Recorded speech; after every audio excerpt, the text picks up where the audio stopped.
After 8 weeks in a brutal rehab facility, the day I was finally discharged, my own daughter left me stranded. Standing in the blazing afternoon sun with $50 to my name and nowhere to go, a stranger pulled up in a sleek black car. He rolled down the window, looked me dead in the eye, and said the words that would ignite the greatest revenge my greedy son-in-law would ever face.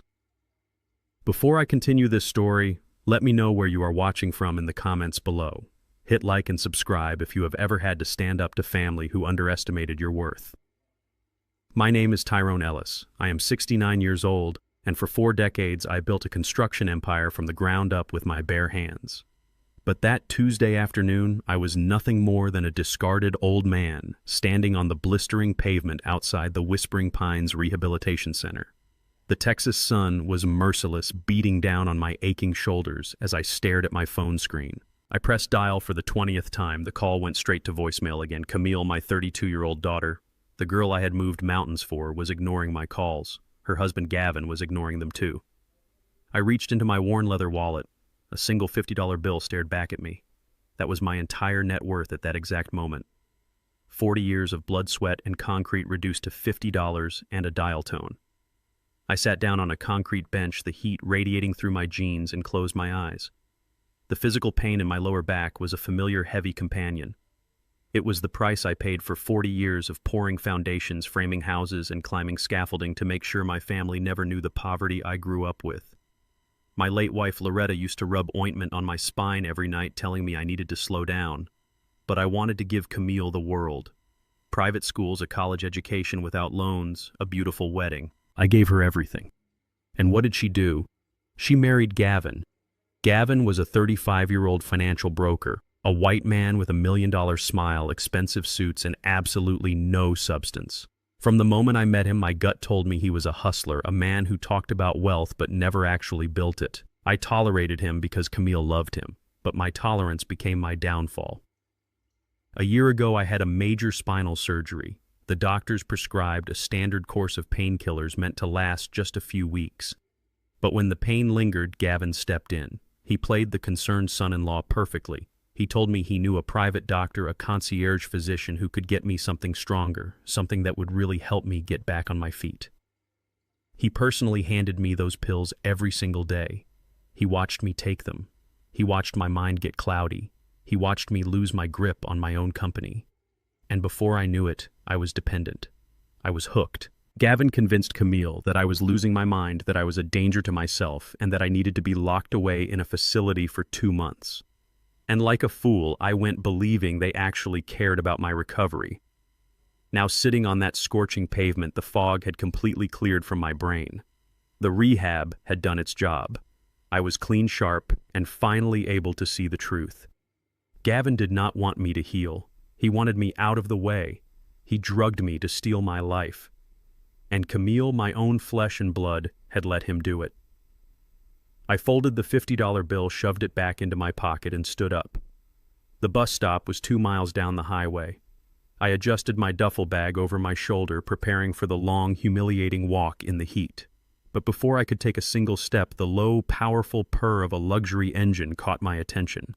A pristine midnight black Mercedes-Benz pulled up directly in front of the rehab center gates. The tinted windows slowly glided down, releasing a blast of icy air conditioning into the sweltering afternoon heat.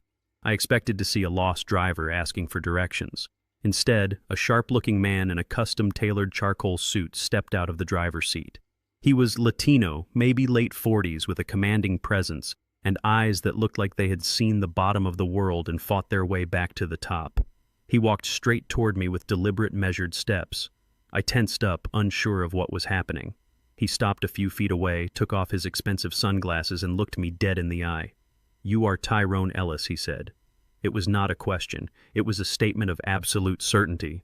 "I am," I replied, my voice raspy from the dry air. "And who might you be?" He smiled, a genuine warm expression that contrasted sharply with his intimidating appearance. "My name is Vincent Torres," he said, extending a firm hand. "You probably do not remember me, Mr. Ellis. It has been 26 years. I shook his hand, my mind racing through decades of faces, clients, and employees. I came up blank. Back in the year 2000, Vincent continued, his voice dropping to a softer, more emotional register. I was a 22-year-old college student living out of a beat-up Honda Civic. My parents had kicked me out, I had lost my financial aid, and I was starving. I applied for a labor job at your construction site. You looked at my soft hands and told me I was not built for concrete, but you also saw that I had not eaten in days. I listened, the memory slowly breaking through the surface of my mind. You did not just give me a meal, Mr. Ellis. You let me sleep on the couch in your site office for 3 weeks. And when the semester started, you handed me an envelope with $400 in cash. You told me to go back to school, get my degree, and make something of myself. You told me not to waste my brain on a shovel. A knot formed in my throat. I remembered him now, the skinny, desperate kid who read law books by the light of a street lamp outside my office window. Vincent straightened his suit jacket, his eyes gleaming with fierce loyalty. I took your advice, sir. I went back to school. I passed the bar. I am now a corporate attorney, and when I heard through the grapevine what your piece of trash son-in-law was doing to you, I dropped everything. I stood there stunned by the sheer weight of karma. I gave a desperate kid $400 over 2 decades ago, and now at my absolute lowest moment, he had returned as a high-powered lawyer. Vincent did not waste another second. He walked over to the hood of his Mercedes, popped open a sleek silver laptop, and quickly typed in a password. You need to see this right now, Vincent said, his tone turning ice cold. He turned the screen toward me. It was a live video feed from a real estate social media page. My heart stopped. The video showed the grand foyer of my $2 million mansion, the home I had built from the ground up for Loretta. The place was packed with slick, arrogant brokers in cheap suits. And right in the center of the foyer stood Gavin. He was laughing, popping a bottle of expensive champagne and toasting to the camera. Welcome to the open house, Gavin cheered on the screen, raising his glass. We are taking offers all afternoon. Let us get this beauty sold. Vincent snapped the laptop shut. Your son-in-law thinks he has won, Vincent said, his voice dripping with venom. But he is about to regret the day he tried to steal from the man who once helped me rebuild my life. Get in the car, Mr. Ellis. We have a party to crash. The drive from the rehab center to my estate took exactly 22 minutes. Vincent drove his Mercedes with the precision of a man who knew how to navigate a battlefield. We pulled up to the wrought iron gates of my property, the very gates I had welded myself 20 years ago. The driveway was packed with sleek sports cars and luxury sedans. The heavy thumping of electronic bass vibrated through the thick oak front doors. I did not bother knocking. I did not ring the bell. I raised my heavy work boot and kicked the custom mahogany double doors with every ounce of strength I had left in my 69-year-old bones. The doors flew open, hitting the interior walls with a deafening crack. I stepped into the grand marble foyer of my own home. The pulsing music cut off instantly as someone fumbled with a sound system in the corner. Around 40 people stood in my living room. They were all young, slick, arrogant real estate brokers in tailored suits holding expensive champagne flutes. They turned to stare at me. I was wearing faded denim, a sweat-stained shirt, and holding a cheap canvas duffel bag. The silence in the room was absolute. You could hear a pin drop on the imported Italian tile. They looked at me like I was an intruder. I looked at them like they were trespassing on my legacy. From the center of the crowd, the sea of cheap suits parted. Gavin stepped forward. He did not look startled. He did not look ashamed. Instead, a slow, condescending smirk spread across his face. He was wearing a custom navy suit, his hair perfectly styled, holding a crystal glass filled with my expensive champagne. He looked at me from top to bottom, his eyes dripping with fake pity. Well, look who decided to show up. Gavin announced, his voice carrying clearly across the silent foyer. Ladies and gentlemen, please excuse the interruption. This is my father-in-law, Tyrone. He has been going through a very difficult time lately. Health issues, confusion. You know how it is with the elderly when their minds start to slip. I felt my fists clench at my sides. The sheer audacity of this man standing in the house I paid for, drinking the liquor I bought, and treating me like a stray dog. You have exactly 10 seconds to clear these people out of my house, Gavin, I said, my voice low, steady, and vibrating with rage. This party is over. Gavin chuckled, a patronizing sound that made my blood boil. He took a slow sip of his champagne and shook his head. Tyrone, you are confused. You really should not be out of the facility so soon. You smell like stale bleach and hospital food. Did you walk here? Where is your nurse? He turned to his associates with a theatrical sigh. I apologize, folks. Addiction is a terrible disease. It completely destroys the brain. He is hallucinating. He does not even know where he is. The anger inside me was a physical weight. I built the walls he was standing between. I laid the foundation of this very floor. I worked 60-hour weeks in the blazing Texas heat so Camille could live like a princess. And she repaid me by letting this parasite turn me into a punchline. I took a step forward, ready to grab him by the collar of his overpriced suit and throw him through the front window. But before I could move, Vincent placed a firm, restraining hand on my shoulder. Vincent stepped out from behind me, his eyes locked on Gavin. Mr. Torres did not say a word yet, but his presence alone made a few of the brokers in the room shift uncomfortably. Gavin, however, was too drunk on his own arrogance to notice the danger standing right next to me. "I do not want to repeat myself," I said, staring Gavin down. "Get out of my house before I throw you out myself." Gavin smirked, shook his head, and casually walked over to the massive marble kitchen island. He set his champagne glass down and picked up a thick, leather-bound folder. He pulled out a crisp legal document bearing a gold notary seal. He held it up for the entire room to see, treating it like a winning lottery ticket. "You cannot throw anyone out, Tyrone." Gavin said, his voice dripping with venomous triumph.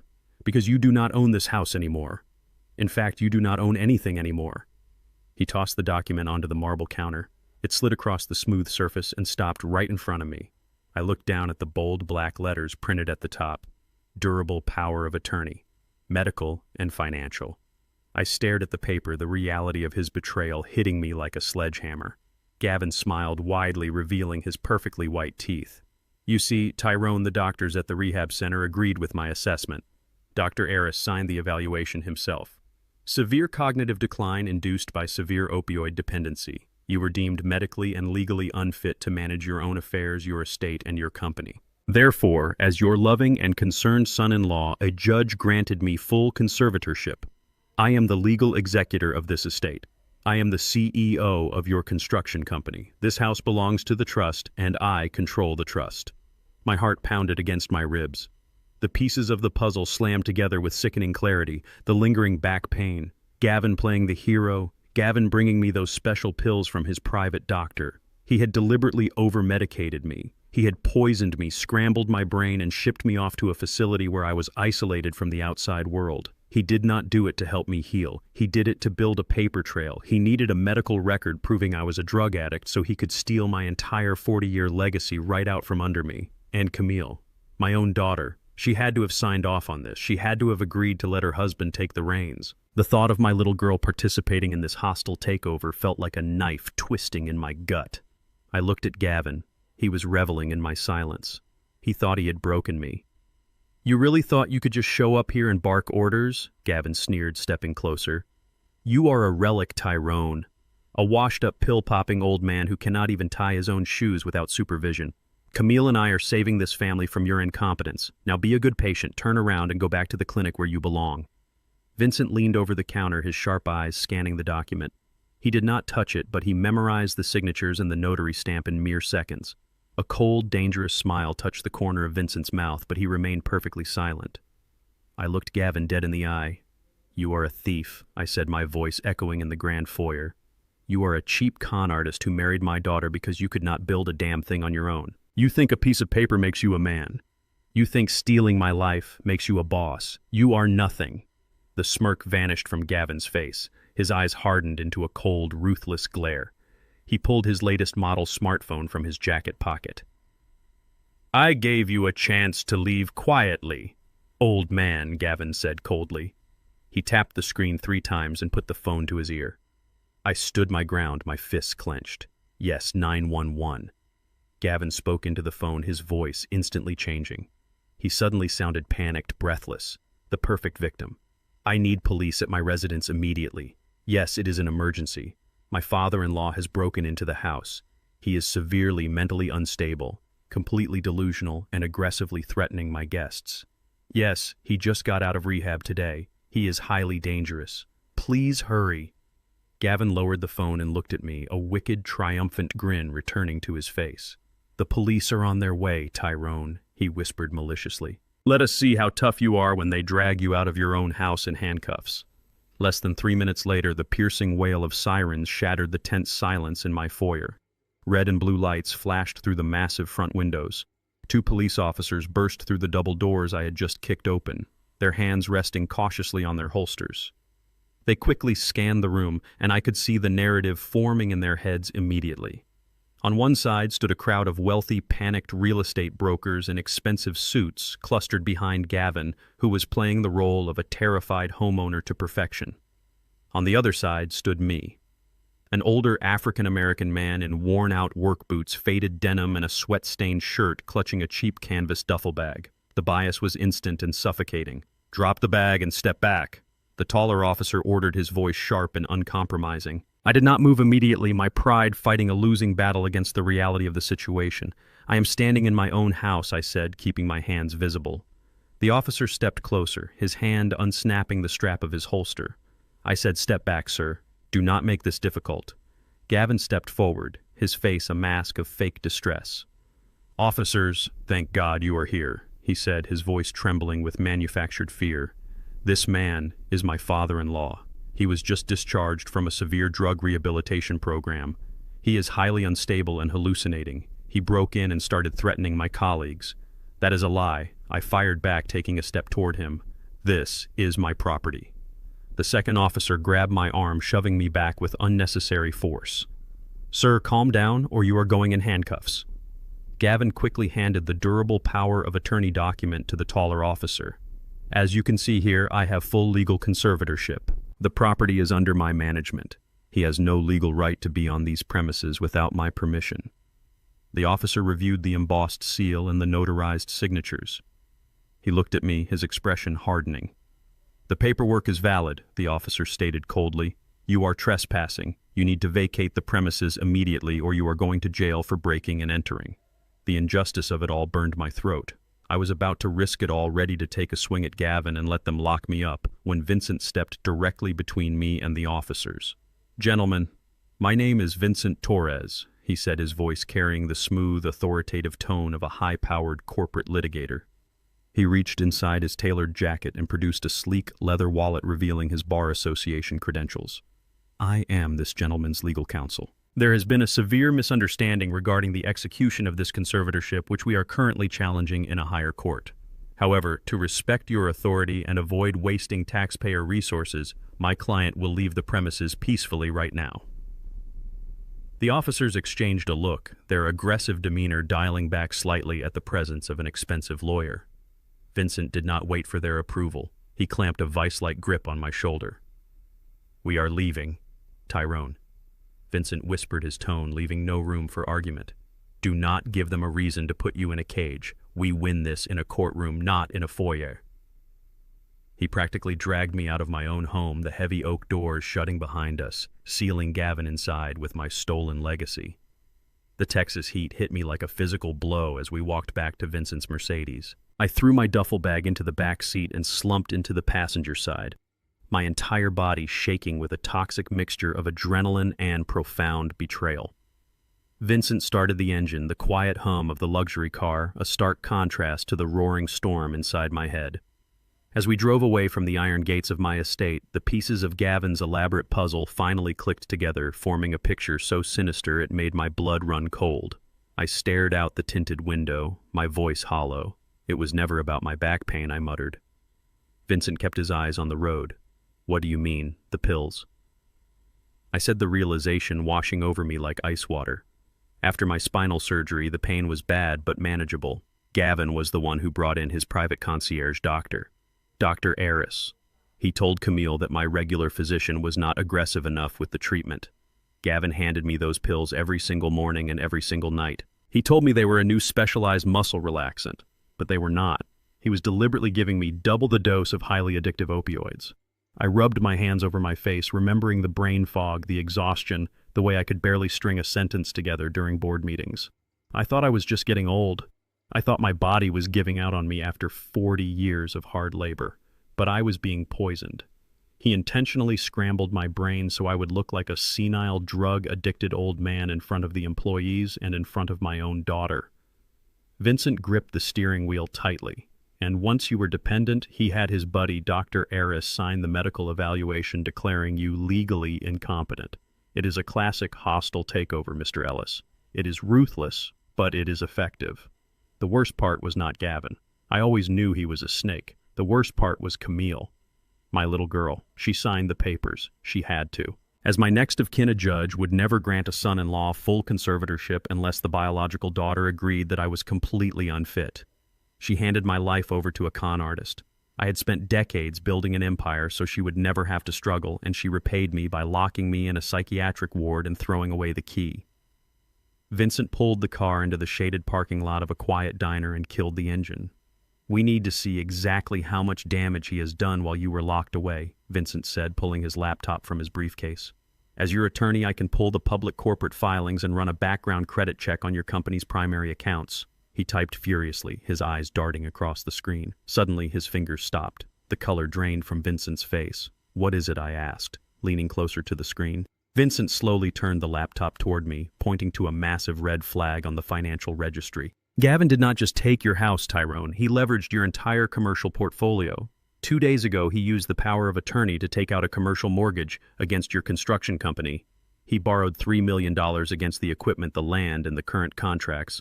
Where did the money go?" I demanded, my chest tightening.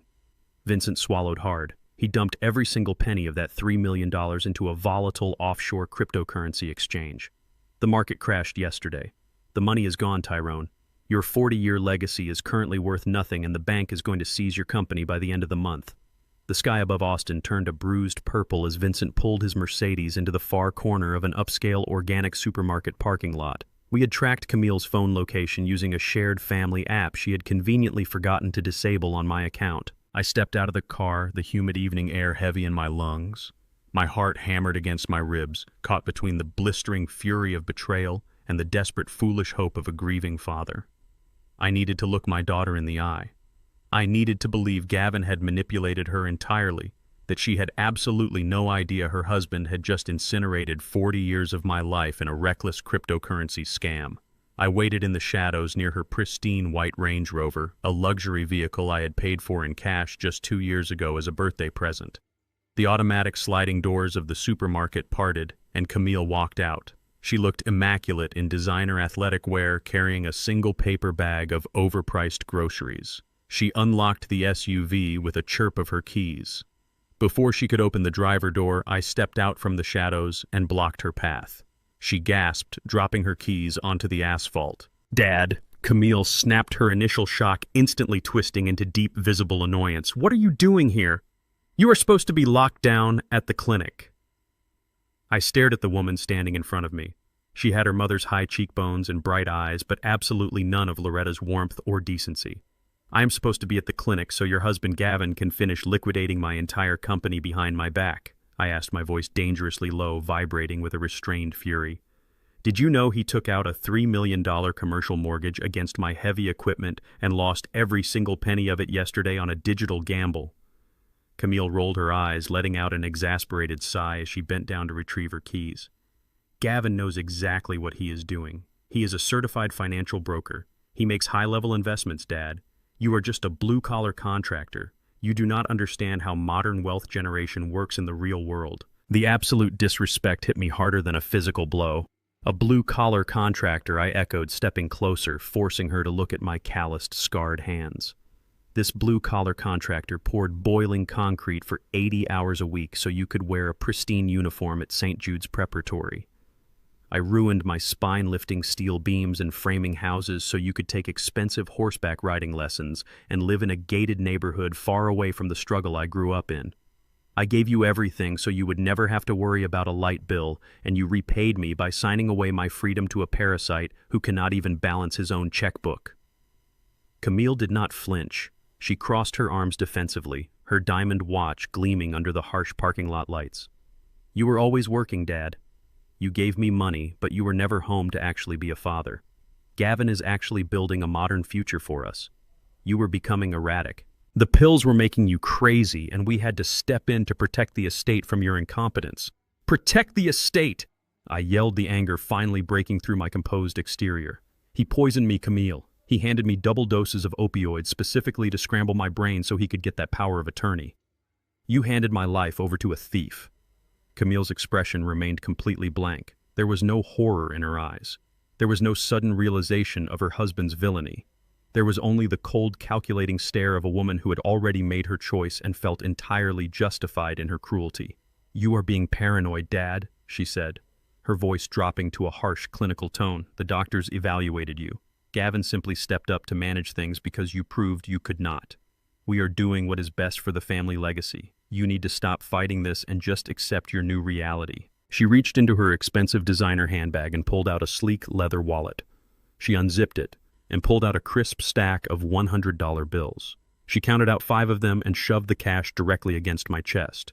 Here she commanded with absolute arrogance, "Take this $500. Go find a cheap motel for the night. Tomorrow I will have Gavin's assistant arrange a nice, quiet assisted living facility for you. Somewhere out in the country where you can relax, be supervised, and stop causing embarrassing scenes in public.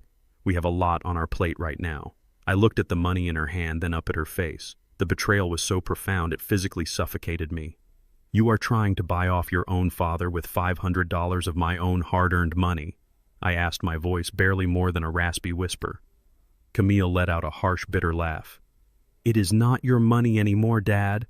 Gavin and I are expecting a baby. We are going to have a child, and we need the capital to secure our family's future.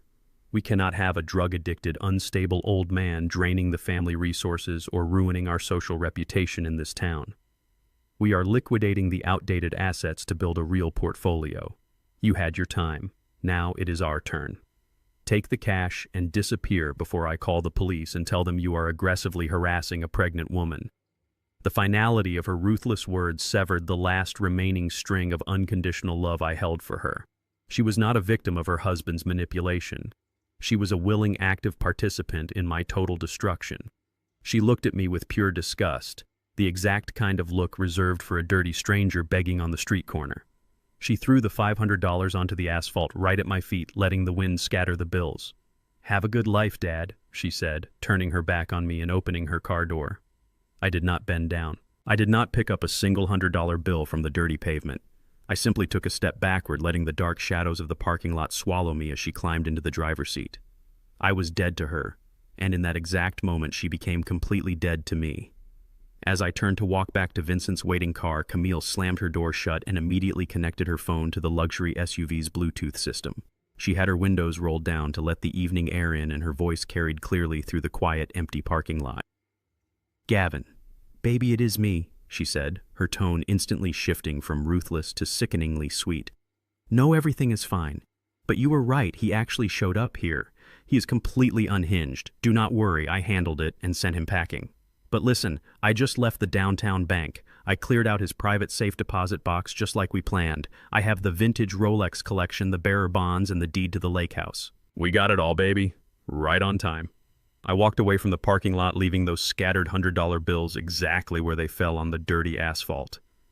The drive to Vincent's law firm in downtown Austin was a blur of passing neon lights and a suffocating heavy silence. I did not speak a single word during the trip, and Vincent knew better than to ask. 30 minutes later, I sat in a sleek, high-backed leather chair inside Vincent's top-floor corner office.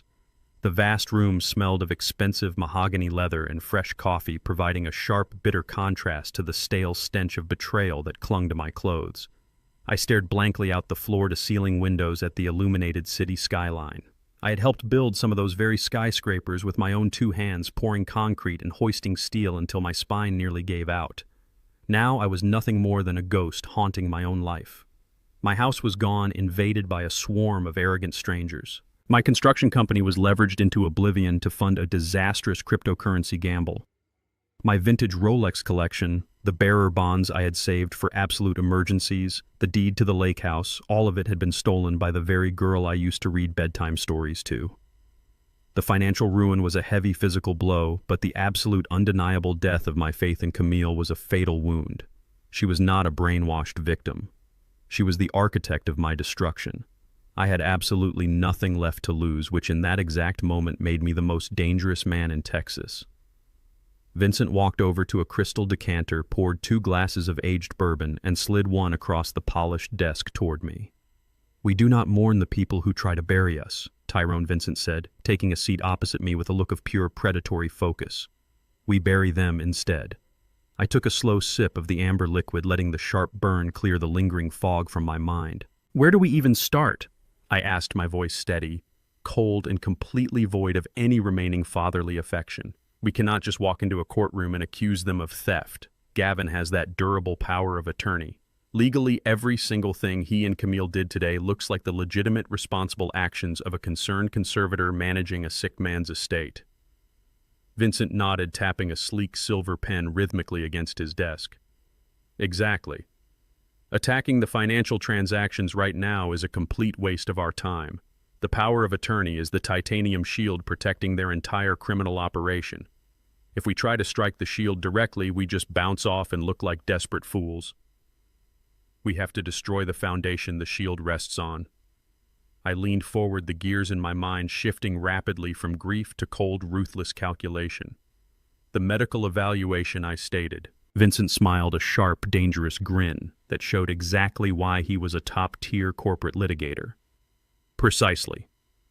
Gavin could not get a judge to grant him total control of your vast estate just by telling the court you were addicted to pain pills.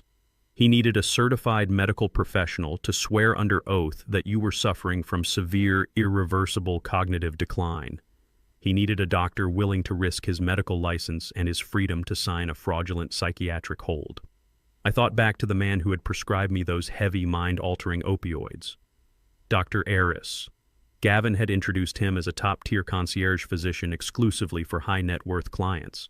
Aris always wore flashy designer suits, drove an imported Italian sports car, and never actually examined my spine.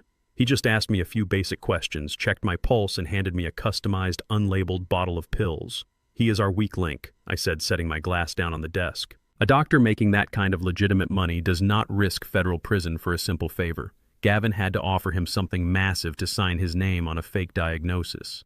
Vincent opened his laptop, his fingers flying across the keyboard with practiced speed. Corrupt doctors are exactly like sloppy criminals. They always leave a paper trail because their God complex makes them think their white coats make them invincible. I have a private investigator on retainer who specializes in uncovering dirty medical professionals. Let us see what kind of skeletons Dr. Aris is hiding in his expensive closet. Vincent picked up his phone and made a brief, hushed call to his investigator. For the next hour, we sat in his office going over the original corporate bylaws of my construction company, desperately looking for any clause Gavin might have overlooked in his rush to liquidate my assets. Just as the antique clock in the corner struck midnight, Vincent's secure email inbox chimed loudly. He opened the encrypted file, his eyes scanning the document rapidly. His predatory smile returned, wider and much darker this time. Tyrone.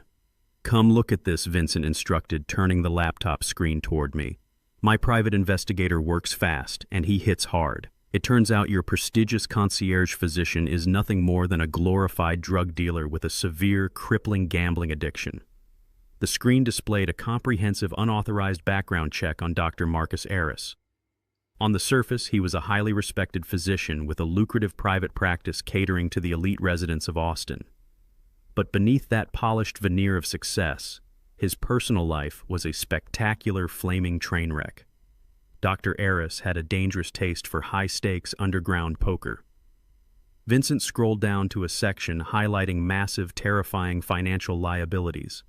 Over the past 3 years, he has lost nearly $2 million at the tables. He has completely leveraged his medical practice, mortgaged his luxury condo, and maxed out multiple high-limit credit lines. But that is not even the best part. Look at this red flag. He owes approximately $400,000 to an unsavory syndicate operating out of a hidden casino room in the warehouse district. These are not corporate bankers, Tyrone. These are people who break legs and shatter kneecaps when you miss a weekly payment. I read the detailed report, the pieces of Gavin's sinister strategy falling perfectly into place. Aris was desperate, I murmured, tapping the screen. Gavin must have known about the massive gambling debts. He found a doctor drowning in syndicate debt and offered him a lifeline. Vincent nodded enthusiastically, leaning back in his chair. A desperate man will sign literally anything if it keeps his kneecaps intact. Aris needed a massive influx of cash immediately, and Gavin needed a fake psychiatric evaluation to steal your empire. It was a match made in hell. But there is a massive catch. A transaction like that requires liquid assets. Gavin could not write Dr. Aris a personal check for a bribe. He could not wire the funds from his own bank account. because that creates an instant, undeniable digital trail for the IRS and the medical board. I leaned back in my chair, visualizing the transaction clearly. He had to pay him in untraceable cash, I concluded. Exactly, Vincent agreed, his eyes shining with anticipation. And my investigator has been tracking Eris's movements for the past 48 hours to see exactly where he spends his nights. Right on cue, Vincent's phone buzzed with an incoming encrypted message. He opened the attachment and immediately mirrored his phone screen to the large flat-screen television mounted on his office wall. The video footage was grainy shot from a hidden surveillance camera inside a dimly lit, smoke-filled underground casino room.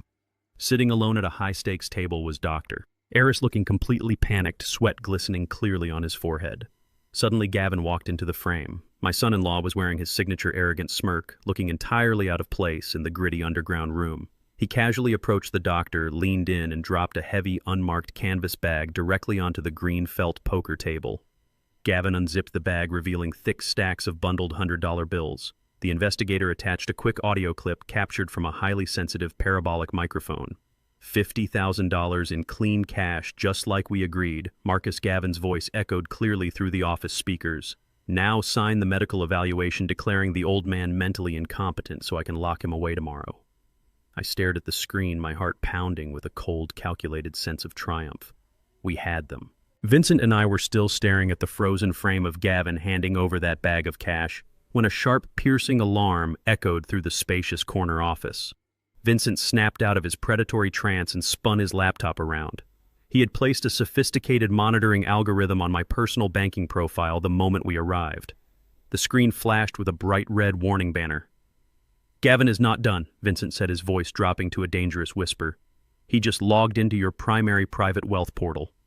I leaned over the mahogany desk, my eyes tracking the live data feed. Having successfully obliterated $3 million of my company capital in his idiotic cryptocurrency gamble, my son-in-law was now coming for the absolute last drop of my financial blood. He was initiating an emergency wire transfer for $500,000. It was my entire personal retirement nest egg. The money I had meticulously saved for 40 years to ensure I would never be a burden to anyone.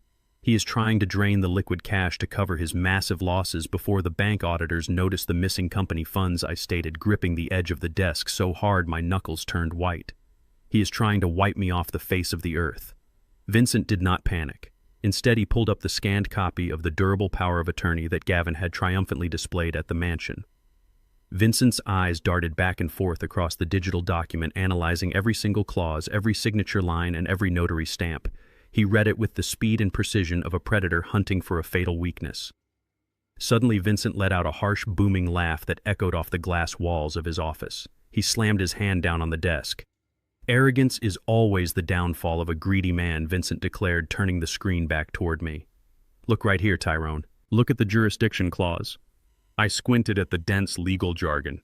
It looked like standard boilerplate text to my untrained eye. Vincent pointed a perfectly manicured finger at the third paragraph. "Gavin was in such a frantic rush to get you locked inside that rehabilitation clinic that he used a generic expedited legal template provided by a low-tier local attorney. This specific power of attorney is strictly bound by Texas state jurisdiction. It grants him total control over assets, bank accounts, and properties that are domiciled exclusively within the state lines of Texas." I frowned, trying to grasp the magnitude of what he was saying. "But my primary wealth management accounts are routed through a Texas branch," I replied. "He still has access to the cash." Vincent smiled, a cold and calculating expression. "Yes, he currently has access because the bank recognizes his state-level authority. But in the realm of corporate law, jurisdiction is a game of rock, paper, scissors. A state-level document is powerful, but a federal-level entity or an out-of-state superior trust completely crushes it.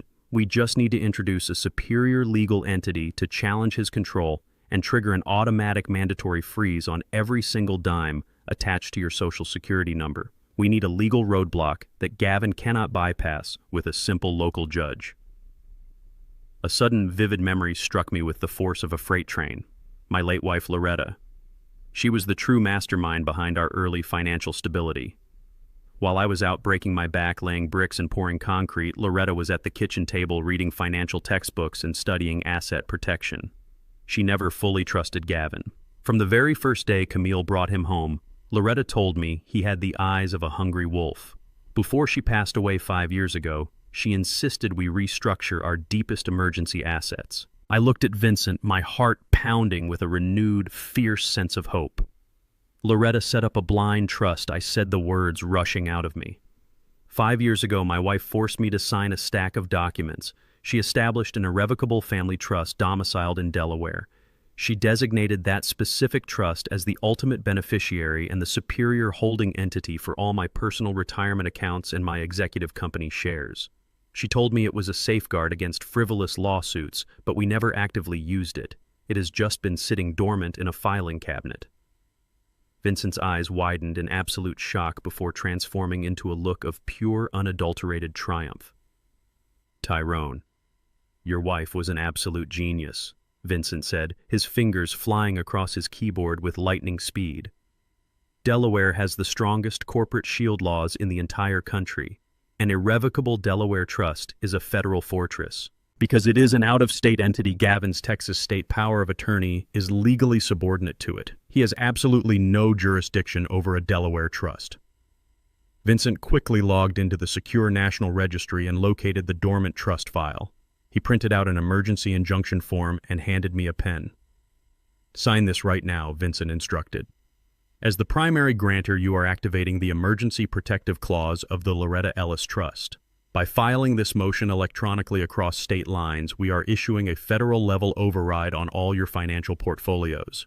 The moment I hit submit, the banking compliance algorithms will detect a catastrophic jurisdictional conflict between the Delaware Trust and Gavin's Texas document.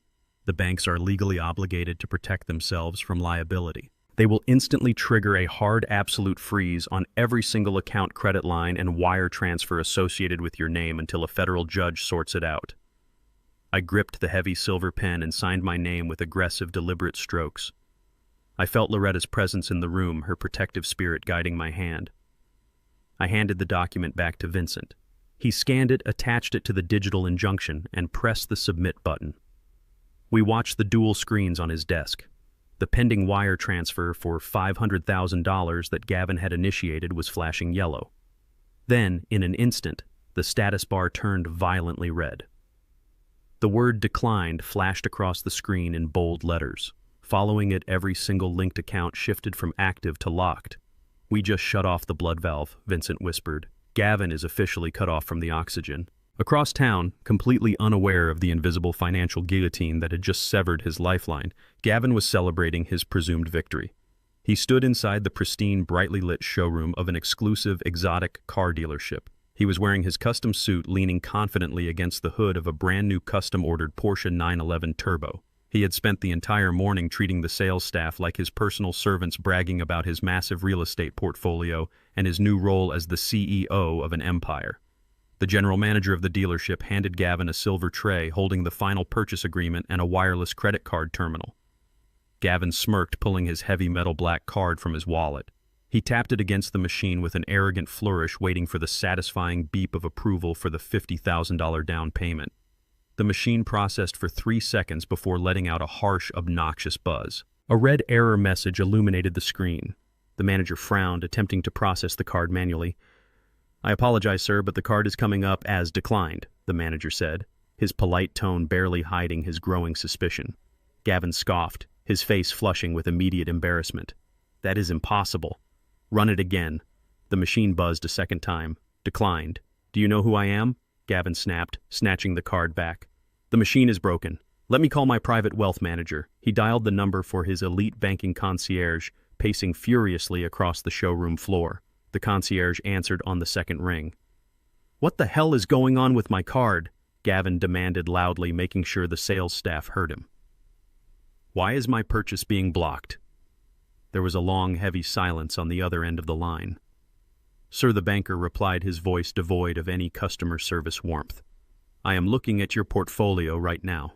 Your transaction was not blocked by our fraud department. Every single account, credit line, and corporate fund under your management has just been completely frozen by a federal compliance order. You have absolutely zero access to these funds. The fallout from the frozen accounts did not take long to reach my doorstep." Vincent had deliberately booked me into a rundown cash-only motel on the outskirts of the city, a place with flickering neon signs and peeling paint. It was the perfect stage for our next act. I sat on the edge of the sagging mattress waiting. Just before sunset, heavy footsteps pounded against the exterior walkway. A violent, rapid banging shook the thin wooden door of room 112. "Tyrone, open this door right now," Gavin roared from the other side, his voice cracking with panic and rage. "I know you are in there. Open up before I kick it down." I stood up, taking a deep breath to calm the adrenaline rushing through my veins. I shuffled toward the door, deliberately dragging my feet to sound weak and exhausted. I unlatched the chain and turned the deadbolt. Gavin burst into the room the second the lock clicked, shoving the door so hard it slammed against the interior wall. He looked completely unhinged. His expensive tailored suit was wrinkled, his tie was ripped open, and his face was flushed a deep, angry crimson. He glared at me, his chest heaving as he scanned the dismal room. "What the hell did you do to my accounts?" Gavin demanded, stepping into my personal space. I did not stand my ground. Instead, I shrank back, letting my shoulders slump and my hands begin to tremble uncontrollably. I forced my eyes to widen in manufactured terror, channeling every ounce of grief I had felt over the past few weeks into a mask of complete and utter defeat. I stumbled backward until the back of my knees hit the cheap motel chair and I collapsed into it. "Gavin, please," I whimpered, letting my voice crack and waver. "I do not know what you are talking about. The bank sent me a letter about Loretta, about her old papers. They said there was a mistake with the state. I just signed what the lady at the counter told me to sign. I did not mean to cause any trouble." Gavin paced the stained carpet like a caged animal, running his hands through his perfectly styled hair until it stood on end. "Do not play dumb with me, you old fool," he shouted, kicking the metal trash can across the room. "Every single line of credit I have is frozen. The commercial mortgage is locked. My black card was declined in front of a showroom full of people. You triggered a jurisdictional lock with a Delaware trust. You and that slick lawyer friend of yours." I shook my head frantically, bringing my trembling hands up to cover my face. I forced a sob from my throat, letting genuine tears of frustration fall, weaponizing them for my performance. "I do not understand any of that, Gavin," I cried out, rocking slightly in the chair. "Vincent just told me it would keep me out of jail. Please, I have nothing left. Camille took all my cash. She told me to go away. I am sick, Gavin. My back is killing me and my head will not stop spinning. I just need a little help." I looked up at him, letting my expression crumble into absolute pathetic desperation. "Just give me $2,000 a month, that is all I ask. Just enough to pay for a cheap room and buy my meals. You can keep the company, you can keep the mansion. Just let me live out my final years in peace. I promise I will tell the lawyer to drop the case. I will sign whatever you want. Please, son, just help me." Gavin stopped pacing. He looked down at me and I watched the panic in his eyes slowly melt into a sickening, triumphant arrogance. The sight of a grown man, a man who had built an empire from the dirt, crying and begging for scraps, stroked his massive ego exactly the way I knew it would. He genuinely believed he had broken me. He let out a harsh, cruel laugh, adjusting his suit jacket as he regained his composure. "You are pathetic, Tyrone," Gavin sneered, stepping so close I could smell the stale champagne on his breath. "Look at you. You built a multi-million-dollar legacy, and now you are begging the man who took it all for a $2,000 allowance. You really are just a weak, senile old man." I kept my head down, letting my shoulders shake with fake sobs. "You do not understand how much pain I am in," I mumbled, playing my role to perfection. "The pills. My mind is gone. I cannot think straight anymore. Everything is just a fog." Gavin laughed again, a dark, venomous sound that echoed off the cheap motel walls. He crouched down, bringing his face level with mine, his eyes gleaming with absolute malice. "Of course your mind is a fog, you stupid old bastard," he whispered maliciously. "Did you really think your back injury was getting worse? Did you really think you were just losing your memory to old age? I gave you those pills, Tyrone." I nodded, keeping my face buried in my hands to hide the lethal glare in my eyes. "The doctor prescribed them," I stammered weakly. Gavin scoffed, unable to resist the urge to brag about his own perceived genius. "Dr. Eris works for me, Tyrone. He did exactly what I paid him to do. I took those standard prescription bottles and I personally swapped them out. I was feeding you double the maximum legal dose of high-grade opioids every single day. I watched you swallow them. I watched you turn into a drooling, compliant zombie. I needed you addicted. I needed you incompetent. How else was I going to convince Camille that her big, strong father belonged in a psychiatric lockdown? She signed the conservatorship papers without asking a single question because you looked like an absolute junkie. You did not lose your mind, Tyrone. I took it from you, piece by piece. And I took your company. I took your house. I took your daughter. You have absolutely no power here. You are going to call that lawyer of yours right now, and you are going to undo that federal freeze. If you do exactly as I say, maybe I will throw you a few $100 to keep you from starving in this dump. But if you try to fight me again, I will make sure the next batch of pills you take puts you to sleep permanently. Do we have an understanding, old man? I slowly lifted my head, keeping the mask of a terrified, defeated victim firmly in place. I nodded weakly, wiping my tear-stained cheeks with the back of my trembling hand. Yes, Gavin, I whispered, my voice incredibly frail. I understand. I will call the lawyer. Just leave me alone. Gavin stood up, towering over me with a look of supreme disgust. Good boy, he mocked. Have it fixed by tomorrow morning or you are dead. He turned on his heel, swaggering out of the motel room and slamming the flimsy door shut behind him. The moment the latch clicked into place, the trembling in my hands stopped entirely. My slumped shoulders straightened. The pathetic, broken old man vanished, replaced by the cold, calculating architect of his total destruction. I reached under the small wooden table beside my chair and peeled away a strip of heavy-duty tape. I pulled out a small, high-tech digital transmitter equipped with a parabolic microphone. A green light blinked steadily on the side of the device. I pressed the power button, terminating the live audio feed that had just broadcast every single word of Gavin's arrogant, detailed confession directly to a secure encrypted server at Vincent's law firm. We got him. The green light on the transmitter faded to black. I sat in the deafening silence of that cheap motel room, staring at the device that now held the key to my son-in-law's absolute destruction. Within seconds, my phone buzzed in my pocket. It was Vincent. His voice came through the receiver, crisp and buzzing with adrenaline. We have the confession locked in our secure servers, Tyrone. It is a masterpiece of criminal arrogance, but we do not have time to celebrate. The federal freeze successfully locked him out of the liquid cash, but it triggered a massive panic response. Gavin is accelerating his backup plan. He is attempting to bypass the financial injunction by executing a fire sale of your physical construction company. He has reached out to your biggest corporate rival, a massive conglomerate that has been trying to buy you out for a decade. They are rushing an expedited appraisal. Tomorrow morning, their top corporate auditors and site inspectors are walking onto your main commercial project to evaluate the heavy machinery, the labor efficiency, and the structural integrity. If they like what they see, Gavin is going to sign a preliminary asset transfer agreement to pocket a massive offshore down payment before the courts can stop him. We have to kill that appraisal. I hung up the phone and grabbed my jacket. Gavin thought he could just hand over 40 years of my blood and sweat to a faceless corporation.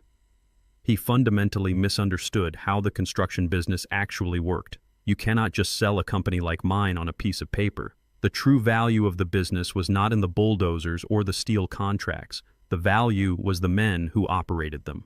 I left the motel and took a cab straight to the east side of Austin, stepping out in front of a dimly lit, smoke-filled barbecue joint. This was our sanctuary. For 4 decades, this was where my crew gathered after pouring thousands of pounds of concrete under the brutal Texas sun. I walked through the heavy wooden doors, the smell of hickory smoke and roasted meat hitting me instantly. Sitting in the back booth were the 3 men who served as the backbone of my empire. Xavier, my master electrician, Dom, the head of heavy machinery, and Brian, my chief site foreman. These were black men who had stood shoulder to shoulder with me since the very beginning. We had built this city together, breaking our bodies to secure a future for our families. When they saw me approach the table, the conversation died instantly. They looked at me with a heartbreaking mixture of shock, pity, and deep betrayal. Gavin had visited the work sites over the past 2 months, spreading his toxic lies. He had told them I was lost to severe addiction, that my mind was completely gone, and that I had willingly abandoned them to hide in a rehabilitation center. I did not offer any excuses. I pulled up a chair, looked my brothers in the eye, and told them the absolute unfiltered truth. I told them about the poisoned pills. I told them about the fake power of attorney. I told them how Gavin and Camille had locked me away to steal the empire we had built with our own hands. And finally, I told them about the corporate inspectors arriving tomorrow to sell them all out to a rival conglomerate that would undoubtedly strip their hard-earned pensions and fire them the moment the ink dried. The reaction was explosive. Dom slammed his massive calloused fist onto the wooden table, rattling the plates. Xavier stood up ready to march directly to the mansion and drag Gavin out by his designer collar. I held up my hand, commanding the table with the same authority I used on the job site. "We do not throw punches," I instructed, my voice steady and commanding. "If we assault him, he wins. He wants to show the corporate auditors a perfectly oiled machine tomorrow. He wants to present a highly profitable, obedient workforce. So tomorrow morning, you are all going to show up to the site. You are going to smile, nod, and pretend to be Gavin's incredibly loyal employees. But the second those corporate inspectors step onto the dirt, you are going to execute a flawless, synchronized disaster." The plan was a masterpiece of organized chaos. My foreman spent the rest of the night mobilizing the entire workforce. The next morning, when the rival conglomerate's sleek black SUVs pulled up to the active commercial site, the sabotage began. It was brilliantly subtle. Nobody broke the law and nobody caused permanent structural damage, but the site transformed into a dysfunctional nightmare. Dom ensured that 3 of our most expensive excavators suddenly developed mysterious, untraceable hydraulic pressure issues, rendering them completely inoperable right as the auditors walked by. Brian conveniently misplaced the updated architectural blueprints, handing the inspectors outdated, non-compliant drafts that made our management look entirely incompetent. Xavier triggered a safe, localized power surge that tripped the breakers across the entire eastern wing of the project, halting all interior progress and leaving the corporate buyers standing in the dark. Supply trucks carrying thousands of dollars worth of vital materials were magically routed to the wrong zip codes, leaving the crew standing around looking confused and idle. From the perimeter of the site, parked out of sight in a borrowed truck, I watched the disaster unfold. The corporate inspectors were furious. They aggressively scribbled notes on their clipboards, shouting at Gavin, who was sweating profusely in his expensive suit. They pointed at the stalled machinery, the idle workers, and the dark building. Gavin was humiliated on his own stage. The rival buyers did not see a highly profitable, streamlined construction empire. They saw a catastrophic money pit. The lead inspector threw his hard hat into the back of his SUV, shook his head in absolute disgust, and ordered his team to leave the premises immediately. The expedited sale was completely dead in the water. Gavin stood alone in the center of the dirt lot, his face flushed purple with unhinged rage. He was not a builder, but he was not entirely stupid. He looked around at the crew. He saw Xavier casually leaning against a stalled generator. He saw Dom wiping grease from his hands with a faint, mocking smile. Gavin realized instantly that he had been played. He stormed toward the center of the site, screaming at the top of his lungs, demanding order. He pulled a thick stack of termination notices from his briefcase, waving them frantically in the air. He fired Xavier. He fired Dom. He fired Brian. In a blind, uncontrollable temper tantrum, Gavin fired the entire senior crew on the spot, screaming that he did not need a bunch of disloyal, aging laborers to run his company. He smirked triumphantly, crossing his arms as a line of unmarked, rusted white vans pulled up to the perimeter of the site. The doors opened, and a cheap, non-union, entirely inexperienced scab crew stepped out onto the dirt. Gavin confidently handed them the hard hats, firmly believing he had just outsmarted us all. He thought he had won the battle by replacing 40 years of masterful expertise with cheap, fast labor, completely unaware that he had just armed a ticking time bomb that would bring the entire city down on his head. I did not have to be inside my own house to know exactly what happened when Gavin returned that evening. Vincent had paid his private investigator handsomely to keep a 24-hour surveillance detail on my property, capturing every single moment of my son-in-law's crumbling empire. By the time Gavin left the construction site, his arrogance had been completely shattered. But the real nightmare was already waiting for him on the front porch of my $2 million estate. The heavy oak doors of the mansion were flanked by 2 men who absolutely did not belong in our gated community. They wore dark, ill-fitting jackets that barely concealed the bulky holsters strapped to their chests. They were not corporate auditors or bank compliance officers. They were the brutal, physical consequence of a $3 million cryptocurrency gamble that had evaporated into thin air overnight. Gavin parked his sleek rental car in the driveway and froze. The taller of the two men, a scarred enforcer with dead, hollow eyes, flicked a cigarette onto my pristine, manicured lawn and crushed it beneath his heavy boot. He did not yell or make a scene. He simply walked up to Gavin and handed him a cheap burner phone. The voice on the other end delivered a message that made all the blood drain from Gavin's face. The offshore syndicate did not care about frozen bank accounts, jurisdictional trusts, or construction site setbacks. They only cared about their money. Gavin was given exactly 48 hours to produce $3 million in untraceable cash. Or they would start dismantling his perfect wealthy life piece by piece, starting with his kneecaps. Gavin shoved the phone back at the enforcer, his hands shaking so violently he could barely unlock the front door to retreat inside the house. Inside the grand foyer, Camille was pacing across the imported Italian tile. She had seen the menacing men on the porch through the large front window. She had watched her supposedly brilliant, untouchable husband cower in front of two street-level thugs. As soon as the heavy oak doors clicked shut, Camille unleashed a barrage of frantic questions. Who were those men? She demanded, her voice shrill with rising panic. Why are people looking like hitmen standing on our front porch? Gavin tried to brush past her, loosening his expensive tie with jerky, erratic movements. It is just a misunderstanding with a private lending firm, Camille, he stammered, avoiding her eyes. Do not worry about it. I have it handled. But Camille was no longer the blindly trusting woman she had been yesterday. The absolute financial freeze on her credit cards that morning had already planted a massive seed of doubt. She grabbed his arm, forcing him to face her. "Do not lie to me," she screamed, her perfectly manicured facade cracking completely. "My black card was declined at the boutique today. The bank manager told me our primary accounts are locked under a federal injunction. You told me you successfully liquidated my father's company. You told me we were sitting on millions in liquid cash. Why are loan sharks at our door?" The illusion of Gavin's elite financial prowess shattered right there in the hallway. Cornered, exhausted, and absolutely terrified of the syndicate enforcers, waiting in the shadows, his arrogant mask completely disintegrated. He threw his tailored jacket onto the floor and unleashed a torrent of bitter, venomous truth. Because the market crashed, Camille, he yelled, his voice echoing off the high ceilings. The $3 million I borrowed against your father's heavy machinery is gone. It was wiped out in a massive margin call yesterday. I do not have a single penny left. Camille stumbled backward, her hand flying to her mouth in absolute horror. You borrowed $3 million? She whispered, her eyes wide with shock. From who? Gavin laughed, a harsh, unhinged sound of pure desperation. From everyone. The exotic cars, the designer clothes, the country club memberships. It was all a mirage, Camille. I have been swimming in millions of dollars of toxic debt for 5 years. I leveraged every single asset I had just to maintain the illusion of being a top-tier broker. Your father's estate was supposed to be my golden parachute. It was supposed to clear my ledger, but that stubborn old man and his slick lawyer locked the accounts before I could transfer the funds. Now I owe money to people who do not take no for an answer. Camille stared at the man she had married, finally seeing him for exactly what he was. A complete fraud.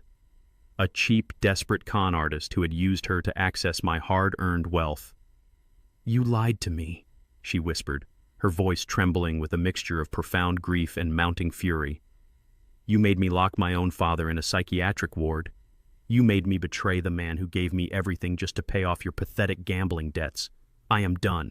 I am calling the lawyers right now. I am telling them everything. I will tell them you bribed the doctor to fake the medical evaluation. Before the words fully left her mouth, Gavin closed the distance between them. He raised his hand and struck her across the face with a vicious, resounding slap. The force of the blow sent Camille crashing to the marble floor. She let out a sharp cry of pain, clutching her reddened cheek. She instinctively curled her body inward, wrapping her arms protectively around her pregnant belly, looking up at her husband with absolute terror. Gavin stood over her, his chest heaving, his eyes burning with a dark, psychotic rage. You are not going anywhere, and you are not calling anyone, he snarled, pointing a trembling finger at her. You are going to go to the bank tomorrow morning, and you are going to take out a high-interest personal loan under your own name. You are going to borrow from your wealthy friends. You will pawn every piece of jewelry I ever bought you. I need cash by Friday, or those men outside will come back and kill us both. Camille backed away, pressing herself against the wall, tears streaming down her face. I will not do it, she sobbed.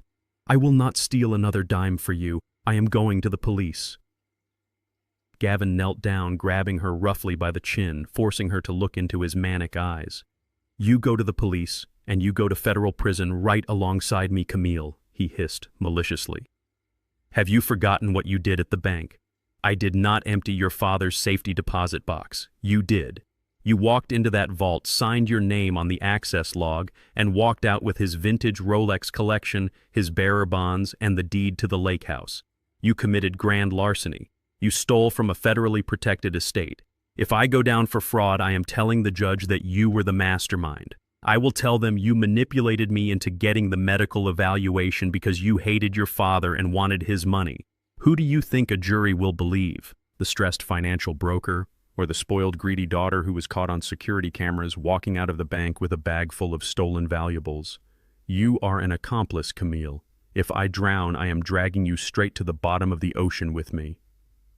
Camille sat on the cold marble floor, completely paralyzed by the horrifying reality of her situation.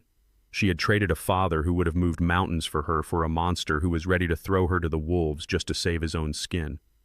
She was trapped in a web of her own making. Before she could even process the crushing weight of his threat, a series of loud, heavy knocks pounded against the front doors. Gavin flinched, the false bravado instantly vanishing from his face. He thought the syndicate men had returned early to collect. He backed away from the door, his hands shaking, his eyes darting around the foyer looking for an escape route. Camille slowly pushed herself up from the floor and walked to the entrance. She pulled open the heavy oak door. Standing on the porch were not underground thugs. It was two uniformed police officers accompanying a stern-looking process server holding a thick stack of legal documents. Gavin let out a massive sigh of relief, foolishly believing the police were there to protect him from the loan sharks.